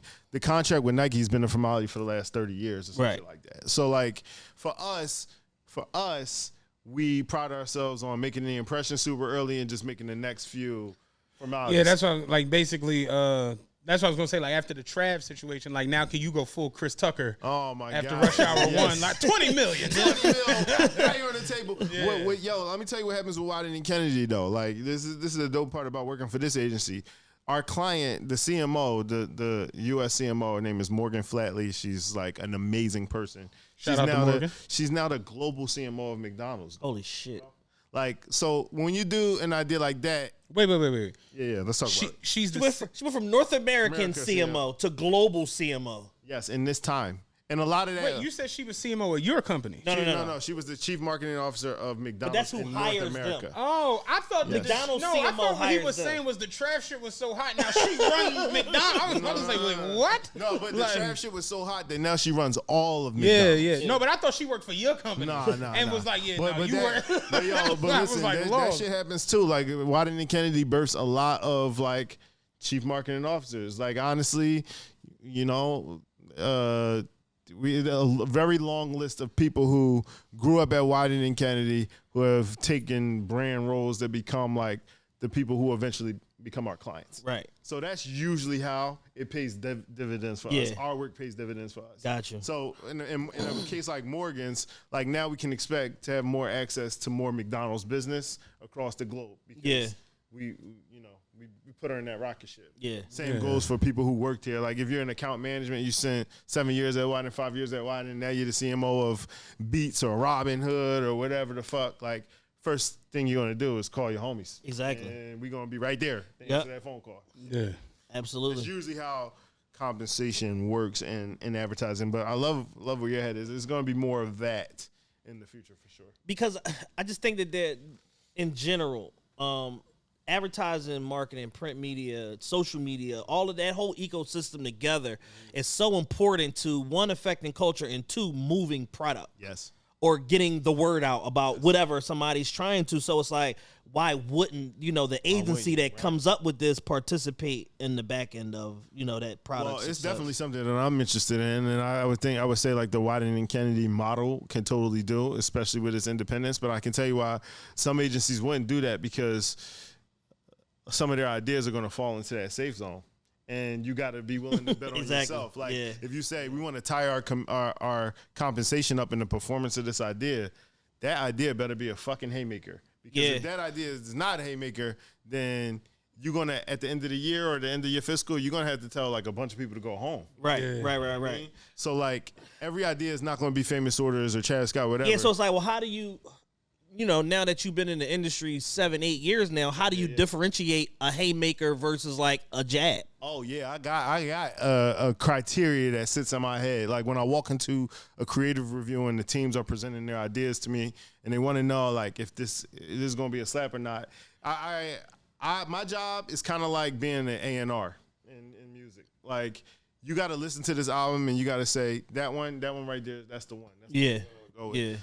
My criteria is like if it's in this idea, if our people aren't clearly defined, the target audience isn't clearly defined, then who the fuck are we talking to? What do we want them to do? Yeah, that's like at that point it's just noise. It's just noise. But if our people are clearly defined and we know what we want them to do and they can see themselves in it, that's box check number 1. 2, if they can make that shit their own, if they can like really wrap their arms around it and it helps them tell like a more flattering story about themselves. Yeah, that's checkbox number 2. And when they do that, this idea, their proximity to the idea makes them like way cooler by association. Like Matt is asking for like Travis Scott merch and shit. Size 2X. That's a fucking haymaker. Like if you check all 3 of those boxes, I'm all in on this idea. Right. It doesn't matter what the brand is or what the brief is. If you do those 3 things, then you got a fucking heater on you. I got a question. You just made me think about when you said you're like an A&R for music. Yes. So in music, like you said, you hear an album, this is the one. Yes, that's right. Now, what happens, especially nowadays, is like the A&Rs or the record labels will pick the one, but then the people will choose the one. That's true. So what happens when a situation where like something goes, let's use the chicken sandwich from Popeyes. Yeah. They were stabbing over that joint. Like, so it's like something like that goes without necessarily something. Them knowing? Yeah, like is there a way to like backdoor into? Yeah, for sure. Yeah, you double down. A really good A&R is just switch the plan up. Like you gotta be flexible and fluid enough to be like, okay, the streets love this shit. Mm-hmm. We're gonna double down on this shit. We have to have a strategy, especially on this side of the pandemic, where you can't. Your plans have to be fluid. Yeah, you don't know what's going on. Yeah, no idea what the fuck is happening. You got to be able to like pivot that way. So for us specifically, and I say that in my role, like honestly, because at this point in my career, I'm looking at work that creatives come up with in their development process. Mm-hmm. So like they're coming from like a truth that they've heard outside already. So they'll say like, oh, people really like this or people really do this. So we're going to do this to like capitalize on that behavior. If we put that work out and then the people gravitate towards something, I'm definitely going to walk in there and say, hey, yo, like, so we should have a backup plan or we should have a plan B for when the audience that we're designing this for responds to something that we didn't necessarily initially plan for. Yeah, because there's got to be a lot. Yeah, that's right. And then our media partners are super flexible on that too. Like, we love to see when our ideas take on the lives of their own. We just got to be reactive enough to stay on top of that conversation or on top of that flow. It's cool. It happens all of the time, by the way. It's like you don't always get to call them, but more often than not, like the shots that we call are the right shots, honestly. So let me ask you this. What makes a good marketer? Like, do you think it's more culture or more schooling? Like how you say? No, it's always culture. It's always culture. Schooling, you can teach, you can learn that shit. Yeah, that's like a 30-day process. You come in. Like how you saying is, you know, you being at translation and you being at Wieden. Yeah, because you can't teach. Cool. Yeah. You can't teach swag style. You can't teach that.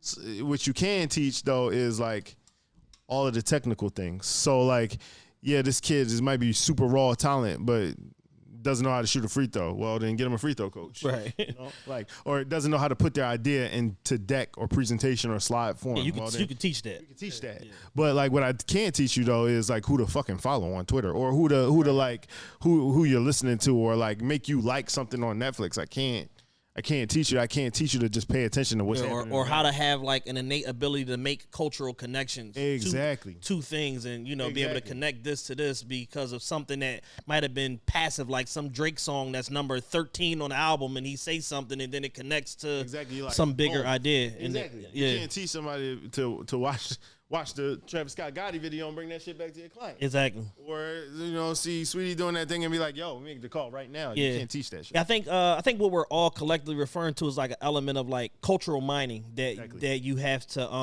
you know, a skill that you have to have. You gotta be immersed in it. And without that immersion, like you're not gonna be able to pull from the depths of you know, whatever that pool or ocean or whatever resources is, if you're not a part of, you know, the culture. So true. And it never turns off. It never goes off. Once you get into that zone, it's kind of like being on a, like, you know, being in the Matrix. It's like you're seeing all the types of everything around you is just like fitting into like some kind of structure or system that you have in your head you can take back to the boardroom. So follow up to Matt's question: what separates a good marketer from a great marketer? Will and empathy, I would say. Like, it takes a lot out of you to have, like, first of all, you got to be super vulnerable to have, like, present your ideas or present your creative to people who are just there to judge it.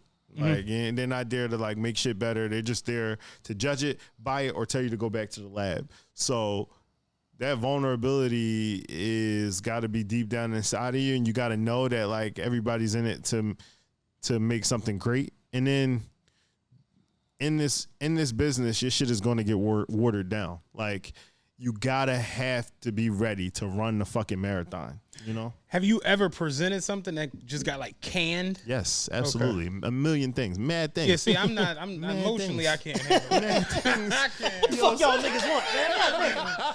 Yo, like, fuck everything. Nah, yo, honestly, yes, bro. Those are long. Y'all niggas don't know shit around here. I'm losing my shit. Yo, white niggas got me doing these fucking storyboards. White guys tripping in it. Hey, yo, I'm gonna tell this story. Like, we just did this spot, and I was really interested in having a really particular record on this spot. Mm-hmm. The record was Dreams and Nightmares. I've never seen this record in a commercial setting. And like, I know you're like, now see, this is what I love. Yeah, I just saw Matt's face. His brain was just like, wait, what the fuck? But the record is so prominent to you. No, because we've been on, and it's funny because even Joe Buttons and then boarded up was like, is this? And I was tweeting about it the other day, and I'm just like, yo, Dreams and Nightmares. At this point, it's not even an argument about it being the best intro ever. It might be the most culturally relevant song of the last 15, 20 years. I agree. And it's wild. I've never heard it in a commercial. I needed you to be my fucking client at the time, because like, this is just something like, this is really hard to listen, teach. I'm not doing nothing right now. I'm available. I'm around. I told you he said he'd come to Portland. Like, Yeah, like this understanding that you have about this is hard to teach. You believe this, you know this because you listen to the Joe Budden podcast. You've seen it. You live here. You've heard this record a million times. You just saw them going crazy at Ruben's party over the record. I don't act the fool in the club ever. There's one video of me jumping around like that, and it's to Dreams Night, like that's the truth. Like the cultural prominence of this record is like it's well understood in rooms like this. It gets super lost in translation. And so like I remember presenting this and feeling like, damn, I just don't understand. Like I felt paralyzed because it was like, hearing you say this is like I can't even believe that this was an argument. Yeah, it's an argument. Like you would think just bringing it in there would be like, yeah, no doubt. Yeah. I just didn't understand, but it's really hard because that's a really hard thing to communicate. Like like if you know how to crack the communication of this, you're a different breed. Like, oh man, it's like I felt like we got super close. We just ran out of time. But we spent mad time just rationalizing it, selling it internally and then externally, and then it just not coming together. It's like gut wrenching. It definitely takes a lot out of you when we present something that you know is fucking special and it's going to separate your thing from the rest of the pack, and it just doesn't land. And then you got to get up and do that shit all over again tomorrow. It takes a lot out of you. Honestly, you age fast that way. Damn. It's cool though. It's cool though because you always get another. There's always like another shot. You know, yeah. There's always another shot. I respect because I know I would be emotionally through. Like I like seriously when something just makes sense. Yeah. And don't nobody get where you just like wait what? Yeah. Like just don't get it. You know, it's like me arguing with my girl. Like, you're not making sense right now. Like seriously. Yeah. We're gonna make that slap. That we're gonna make it happen. It's gonna happen. Let me ask you this, because we deal with this and we've spoken about it before with the podcast. Yeah. Do you think culturally there's a disconnect between Black people and marketing?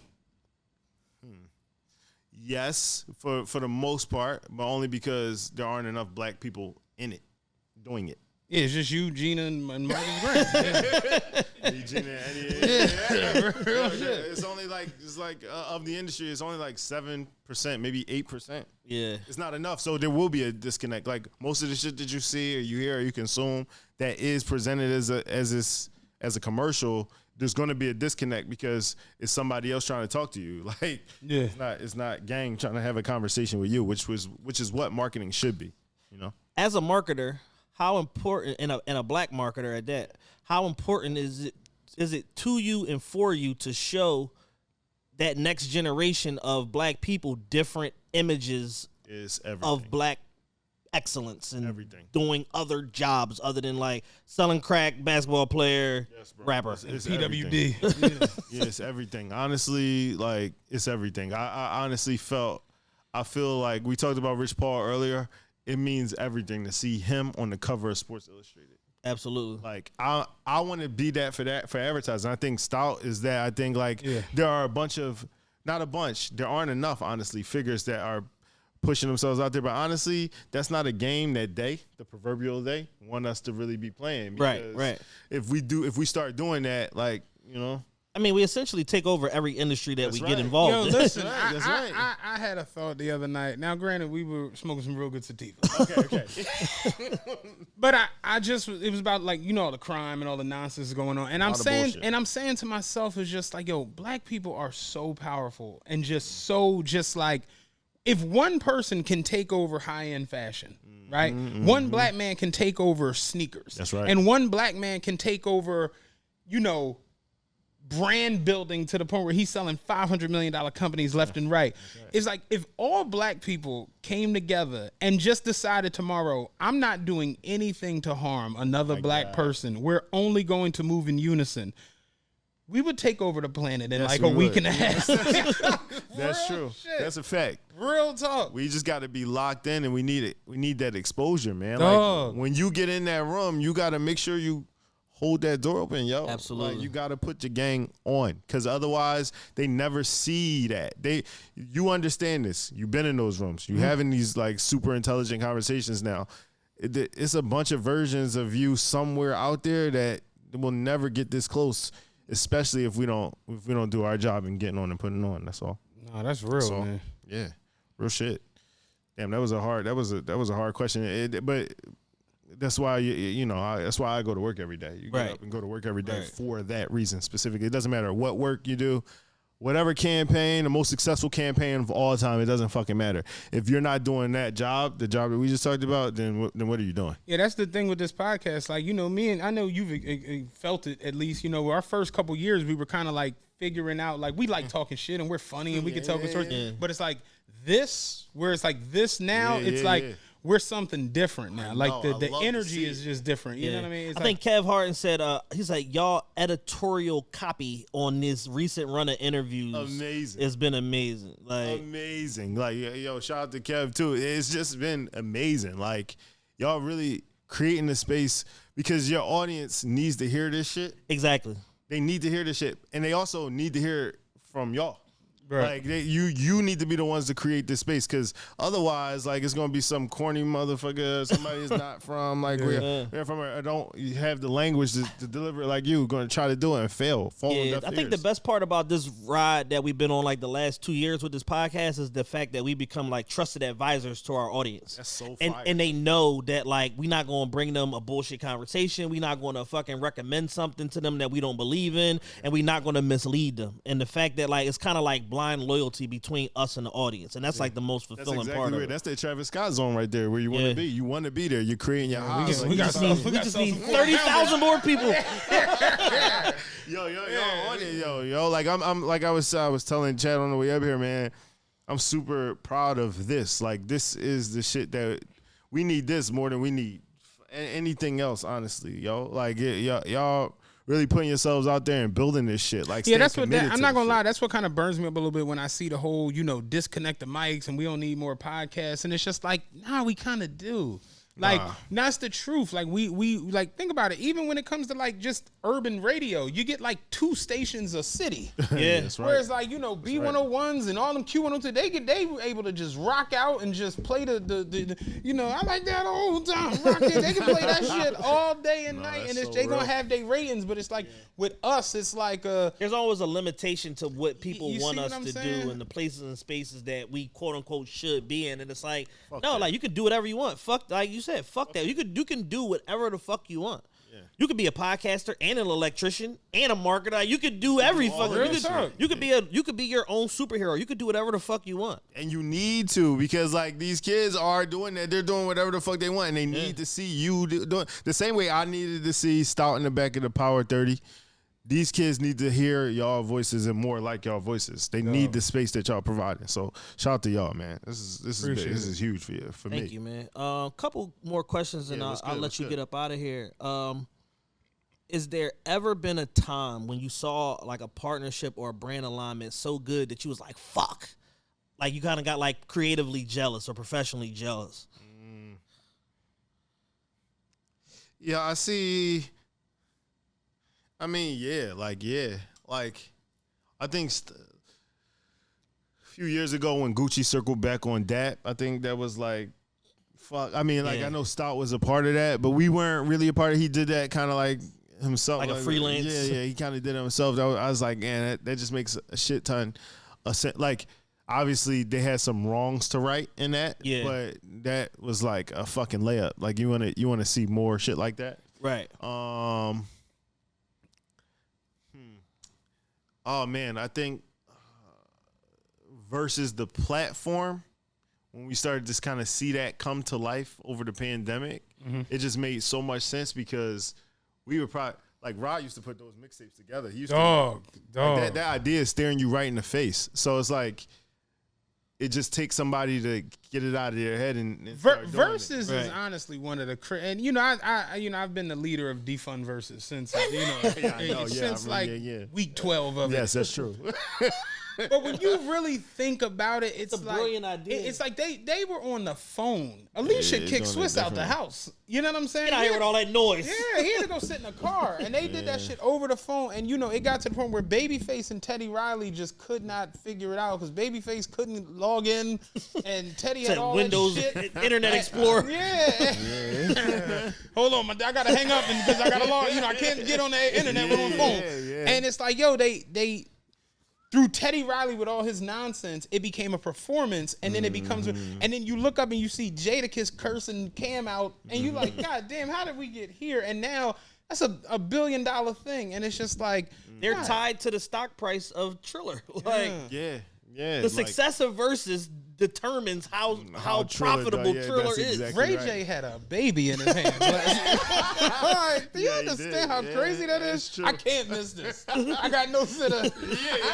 He's taking a baby with me. Wow, dude. Yeah. Who came up with the progressive? We can't stop you from becoming your parents. Oh my God, that's a very, very good. Right, that was because that to me is the funniest commercial series on the planet. I don't know the agency, but it's a really smart insight. It's just like everybody's having those conversations every day. Dog, like if you have an older person around you, like real shit. Like the waitress really came to the table and was like, "Hi, I'm Marissa." The guy said, "Well, my name is Larry." He's like, "The waitress don't need to." But that's some shit my papa do. Yeah. Yo, insurance commercials are always really good. They've done a really good job. Yeah, what's crazy now that I think about it, they do have like a lot of them. Schiller, what's his name from Oz? The old white dude. Was it Allstate or Nation? No, he does the 2-word John. Something. Liberty Mutual. Not Liberty Mutual. That's the ostrich. Yeah, Liberty Mutual sits out. Emu was pretty fucking interesting too. They're interesting, but no, yeah, I can't think of the John that he do now. But like the Chaos Happens. Yeah. Yeah, but I don't know I forget the insurance company. Farmers. Is it Farmers? Farmers. Farmers. Yeah, Chaos Happens is the Affleck. Yeah. The black guy Serrano from Major League, he does Nationwide. Allstate. Stop calling me Allstate guy. Stop calling him Allstate guy. You see, they just do a really good job of getting to their truth and then amplifying that shit. Like that probably happens to him no matter what restaurant or hotel he goes to. And it's an industry. Insurance industry is an industry that has 97% market penetration. But at the end of the day, how do you stand out? You have to have good ad. You gotta have something. You gotta have something that connects the people, that's memorable, that makes people say, I'm at least check it out. That's right. That's exactly right. Like, just be top of mind when it's time to make that decision. We are farmers. That shit. That's the white boy from Oz. He ran the guy. I couldn't think of what it was. But they all do have like those. They got a thing. Yeah, the thing. Yeah, exactly. They all got a thing. Yeah.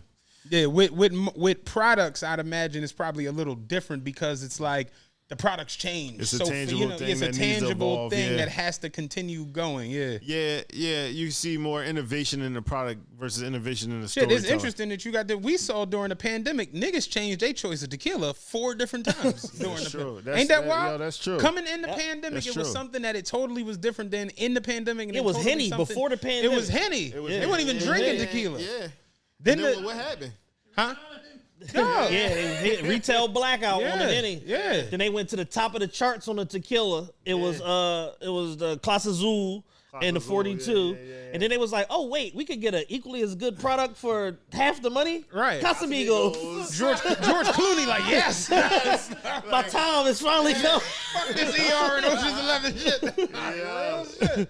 So it's like, with product, you don't know. That's what I was saying earlier. Like, you don't know where the market's gonna go. Yeah, you just really don't have an idea of what they're gonna be on. Which is why you need the agency, because you can't. When as an organization you are like in the development of this, you got to be paying attention to the market and shit. You got to create a product that is really reactive or responsive to that market.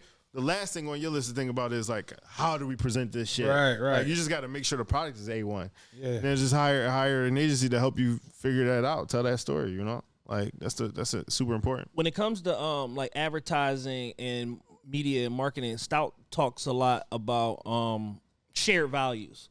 How important is it to establish like, shared values when you're trying to connect like some artist or personality or whatever to some product or a brand? Although if you don't do that, it looks like clout chasing. It just looks like a paid endorsement that your audience will sniff out and call bullshit on. Yeah, like it's really important to kind of get to the heart of the brand. Like really understand what this brand stands for. Like, why the fuck are you making the products that you're making? Like, what is your conviction? And then once we understand what that is, you go out and find somebody who shares that conviction too. Right. And you just put them together, which is what the Budweiser Made in America story is a really good example of that. I think the Travis Scott shit is a really good example. That's why Dre and Beats make so much sense, because like, It's his idea. Famous story. Headphones, like Jimmy Iovine said, "Fuck sneakers, let's I sell was speakers." gonna ask, do you think Dre and Beats is the like biggest or best one ever?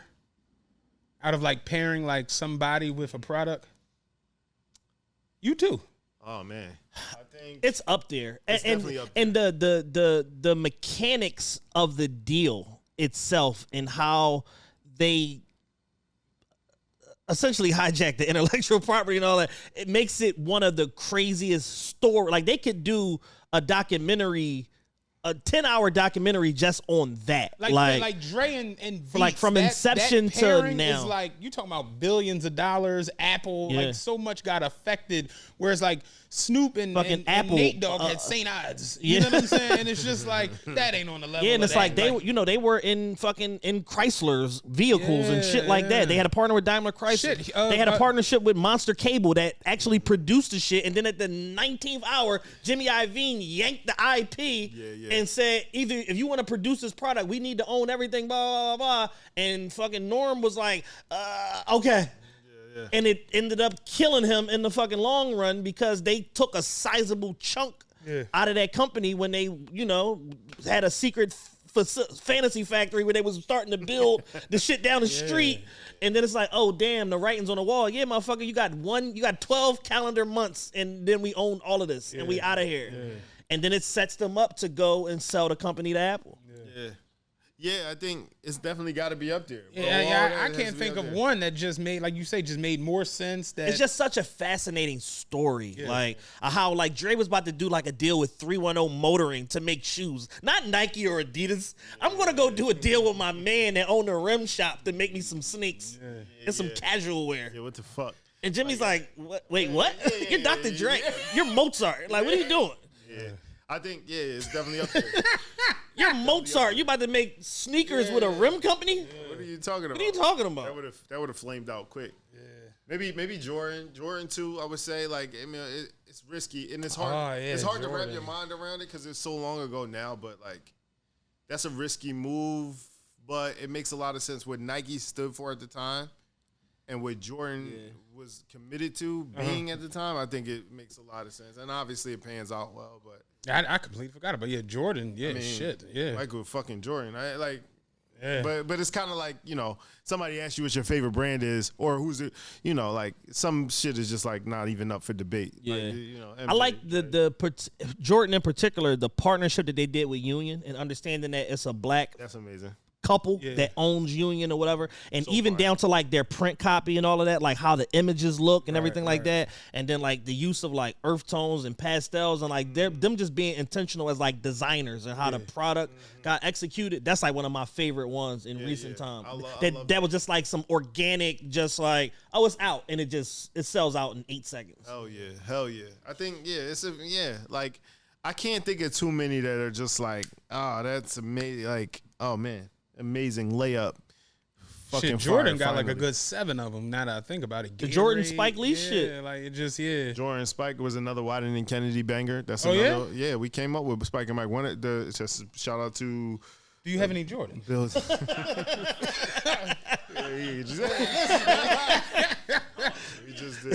popped up again. Like, wait, what? I didn't even say this. Dan Wieden was a copywriter. He wrote "Just Do It." That's why Holy shit! Yeah, he wrote that line, yo. He wrote that line, bro. Can you imagine just being the human that wrote the most iconic tagline in history? And now you got to work for his company and shit. You're like, okay, nothing's ever going to be great enough. You know? Like, but yeah, Spike and Mike, the creative on it, Jim Riswold.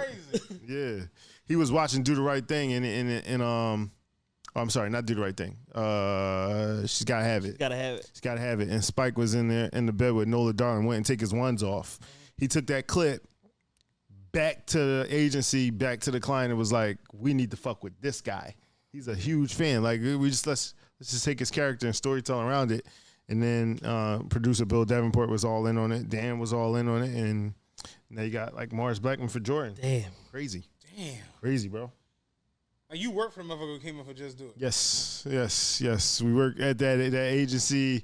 I'm telling you, it's a fucking story, man. Like, they've done amazing shit. Yeah, and you're right. Like nothing ever is good enough. Nothing's ever like good enough in the building. Thinking you gotta just do it. He like, yeah, you can just get the fuck out of my office. You can just get the fuck out of here. No, that's right. Like, you just gotta like. And the crazy part is, people have done legendary work there.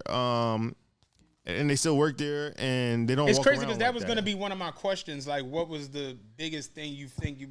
I don't know if there's one that. It's never going to be Just Do It, like but like you answered the question before I could get to ask. Travis Scott McDonald's was pretty fucking is up huge. there. It's definitely. Oh, no, I it's mean, definitely in the Hall of Fame of Wieden. Yeah, that's for sure. And then working on the Cliff, we didn't really talk about like the Cliff Paul shit. Oh yeah, we didn't. That's translation. That stuff. I mean, that stuff's cool, but you gotta work really. You gotta have a different kind of battery in your back to come up with some Hall of Fame shit at Wieden+Kennedy. Yeah. It's like playing for the Lakers, bro. Like, yeah, cool. You had a great game. Like, Kobe had 81.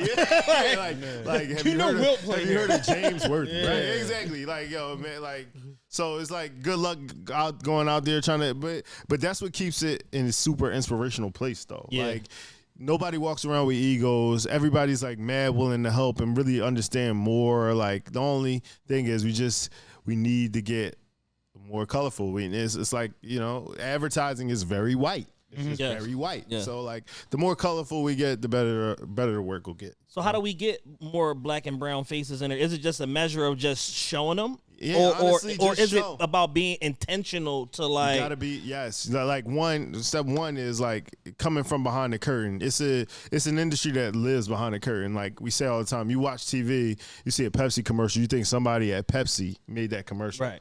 There's a whole industry built on making the work that you see. That these people don't work for these brands, like their agencies. I would love to know who was responsible for, what was that, Kendall Jenner, Pepsi? My God. That shit show. That was a shit show. Oh yeah, when she stopped the war. Stopped the war with a can of Pepsi. Yeah, that was really bad. Yeah. That's a sign of the wrong people being in the room. Yeah. Like, put the right people in the room and you don't get that shit. Yeah. The right person would have been like, what the fuck is that? Yeah, they could have put me in the room because I love Pepsi. I would have did better than that. Yeah, like, we're not doing this. I don't know what we are doing, but we're not doing this. Yeah, that's exactly right. It's crazy now that I'm really thinking about like Jones, where it's like that completely missed or like completely missed. It's a lot of misses. Tyrese on the Coca-Cola Oh, yeah. Like, you know what I'm saying? Where it's just like some shit just... That's right. You can't really predict, I guess. Mary J. Remember when Mary J. did the Burger King? Crunchy chicken, lettuce.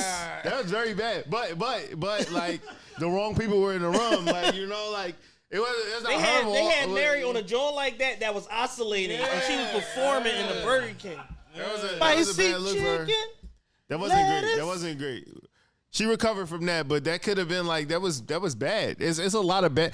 Like if she's a new artist, that's a career ender. Like you finished. Yeah, if she's not an icon. Fucking blind. Yeah, she didn't make my life. It's over. Yeah, like she exactly. Yeah, that joint was horrendous. Exactly. Yeah. She recovered nicely, but shit like that happens all of the time because these rums. I'm telling you, yo, it's like how much money you got?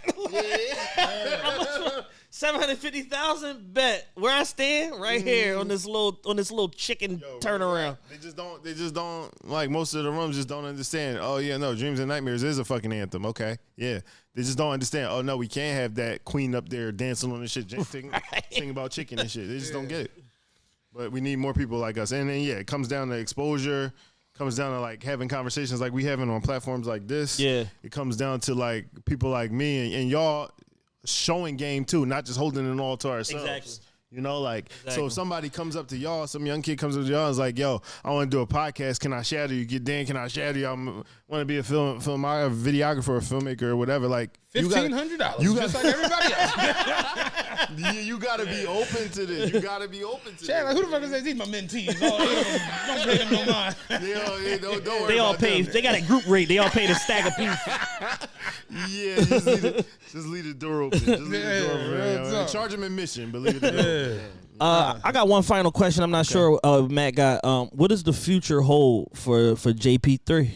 Oh man, we're gonna do some more legendary work. Like I remember Drake was like, for every album, he doesn't, when he goes on tour, he wants to make sure that he doesn't end his set the last song with the new song, with the same song, right? Like I'm very much looking forward to like having like hit after hit after hit. I want the famous order shit, and any of the dope shit that we just did the Nike 50th joint. So we redid the Mike and Spike joint with a new girl. Her name is Zemi Indigo. Okay, and that one was stupid. It broke the app, which is great. Like I want a new final record every time. Like, right. So for me, it's that I want the work to be amazing. I also want the industry, like I've been saying, to be more colorful and have more people like us in there, because that's when the work is going to be great. And then I'm gonna get as far away from this shit as possible. Like you gotta do something else. You know, this is a tool. You can take advertising, everything you learn in advertising, you can take with you to any other industry. Yeah. You know, you see it in politics, you see it in music, you see it in you see it everywhere. You see it in education. Like advertising just helps you do your job a little bit better. You don't have to answer the what, but being as though I know you and I know that you're like perpetually 10 years ahead. Do you already kind of know what your next move is going to be? Yeah, for sure. Like I could talk to you about 14th and Market, which is like a group that we started. I started with my wife. She's my co-founder, and we basically it's basically Platinum Heat Productions, but now we know what the fuck we doing. Right. So like we got like a squad of people who help us like tackle projects, and then also help us introduce the industry to like younger talent who want to get in but know that they need like some game. They need some game. They need a portfolio. They need a project. They need a brief. They need some receipts to be taken seriously in the next room. So we created the space to help do that. So we're working on projects like we're about to open up a sneaker boutique and art gallery in Brooklyn in September. We're going to do like a festival in Brooklyn in the Navy Yard in September. Like we helped HBO do The Cost of Winning. We produced a podcast with Victor Cruz a few years ago. We worked with Converse a few years ago. So like 14th and Market definitely is the plan. Yeah. That's like the grand plan, you know? My wheels are spinning because remember what we just talked about a few days ago? Big event. The hose? Oh, no. Oh, the hose. No. What did you say now? We need him. The thing that we was going to try to. Oh, yes. Yeah, we need you to do that pro bono. Okay. Yeah. Okay. We're going to use some interns. Listen up, mentees. I'm going to show you how to We got something big we want to do for the end of the year. Yo, bro, I'm fucking down. That's like a full integration of like podcasting, culture, fashion, all of that together. And this is right on time. Listen, look at TRPE. God. Divine intervention. I'm all in on the realest podcast ever. Y'all got my man on the intro, Platinum Heat Productions. For sure. Mike Cool. Mike Cool. Like, we all in on this shit. Like, we got to have this platform win, yo. You know what's something interesting that I shout out to Dunbar, man. Dunbar was actually just texting me and shit.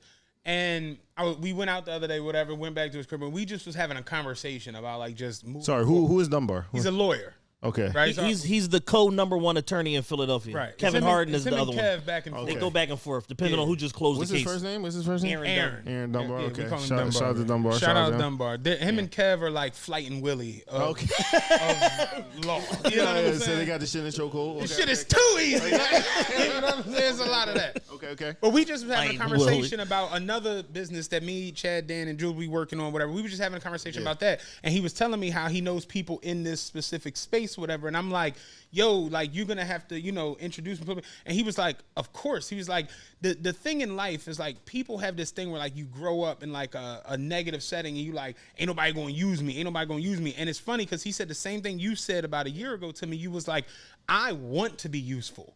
Please use me. Please use me. Just don't misuse me. Right. Exactly. Use my resources. And if you can use my resources and go up there with it, then that means that when I come back to you and I need this resource, you're better off than when you left me. And it was the same exact, and we've never even, I don't think we've had that conversation, but it was the same exact thing where it's just like, I aim to be used. Like, use my resources, use my connection, like, use it because that's what the fuck they're for. And it's just like, yo, like, it's like you saying, like, if you gonna get everything and hold on to it, what the fuck is the purpose? Is the point of it that? Doesn't even make sense. It doesn't make sense. You know what I'm saying? So, shout out to them. We were just having a conversation about that, and it's just like, like, this is cool where it's like, Mike Cool does our intro, Mike Cool's with you. Then if we do the situation we want to do in December through you, that helps 14th and Market, and Dan got hookahs, and this shit is up. Let's go. It's a party. Yo, and it's like just that. go toe to toe on the hookah. Oh shit. yeah, him versus Sticks. Him and Sticks, the hookah versus. Yeah, I'm gonna set that. Yo, I swear to God, I'm gonna set that up. I'm gonna create. Let's go, baby. I'm gonna create 20 hookah scenarios. It's gonna be like hookah Ninja Warrior. Yo. Oh my God. Yo, real shit. That would be absolutely hilarious. Oh my God. But no, it's just that's what it's supposed to be. Like how you saying, like if Stoute don't get in and act the way he do, you might not come in and be able to move the way you and that's just what you supposed to be on, you know. So shout out them or shout out people who everybody who moves like that. Get on and put on. Like help people out. Get people As in Dame the right. Dash says, pass the plug. Dog, like get on, help people, get people in the right position because you never know. You could help us do our situation and that get us a look from them over there, and then the next thing you know, we got to operating budget. We need marketing. That's and right. Yeah. It's just that's the way it goes. That's how our counterparts been doing it. For some reason, our community got caught up in like just holding shit to themselves. Yeah, we don't understand nepotism at all. We don't understand the mafia moves. We gonna start moving like the mafia. We gonna Ain't do no better. doubt about We're it. gonna be better at this. This has been excellent today, man. Yo, man, thank you for having me, man. Thank This you, has been man. We amazing. appreciate you. Appreciate your time, brother. We got some merch for you on your way out. Oh, Got some merch. Because I want the trash stuff. I told Chad, man, make sure you bring some of that shit down. We got some merch for you. oh yeah, y'all coming to Portland? Yeah, we got a hookah for you outside. All that shit. Got an Ozzy right big ass hookah pop up outside. God damn. Yeah. Yo, yeah, we gonna get y'all on PDX. Like, Nah, we gonna come. We definitely coming to Me and PDX, Jules was literally saying like we want to go out there anyway. So it's like let's yeah, no. go pull up. It's the new Atlanta. We calling it the new Atlanta. I'm starting this rumor. It's not real. Nah, I was about to say it's just you and Dave. It's just you and Dave. It's just me and Dave right now. But it's gonna be the new Atlanta. Nah, we definitely want y'all to pull up. That would be amazing. Nah, that would be lit. Yeah, hell yeah. Yeah, hell yeah. Nah, we would all that, man. Thank you. Listen, man, you are somebody that's been affecting culture since even before I met you. You're a visionary. You're perpetually 10 years ahead. You're a futurist. Somebody who's brain power and willpower I've always respected, man. And you're actualizing your purpose, and you make all of us look good, man. We appreciate it, man. And we thank you for coming and joining us. Yeah. Today, This has definitely been one for the books. Like you gave a lot of dope stories, a lot of insight, and it's just like, something I never even really thought about. That's the dope part about these interviews and this one in specific, where it's just like this is something that goes on, like you say, where you have emotional connections to things and don't even know why you have an emotional connection to it. You ever catch yourself singing a song? Yeah.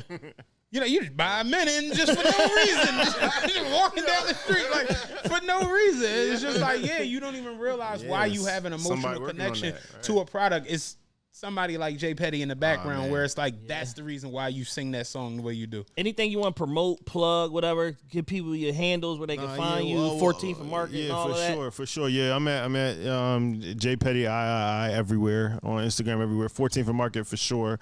Definitely look us up there. But Wieden+Kennedy, the doors are open. Like I definitely want to use this position that I'm in, the platform I'm in, to help spread the game out. So like.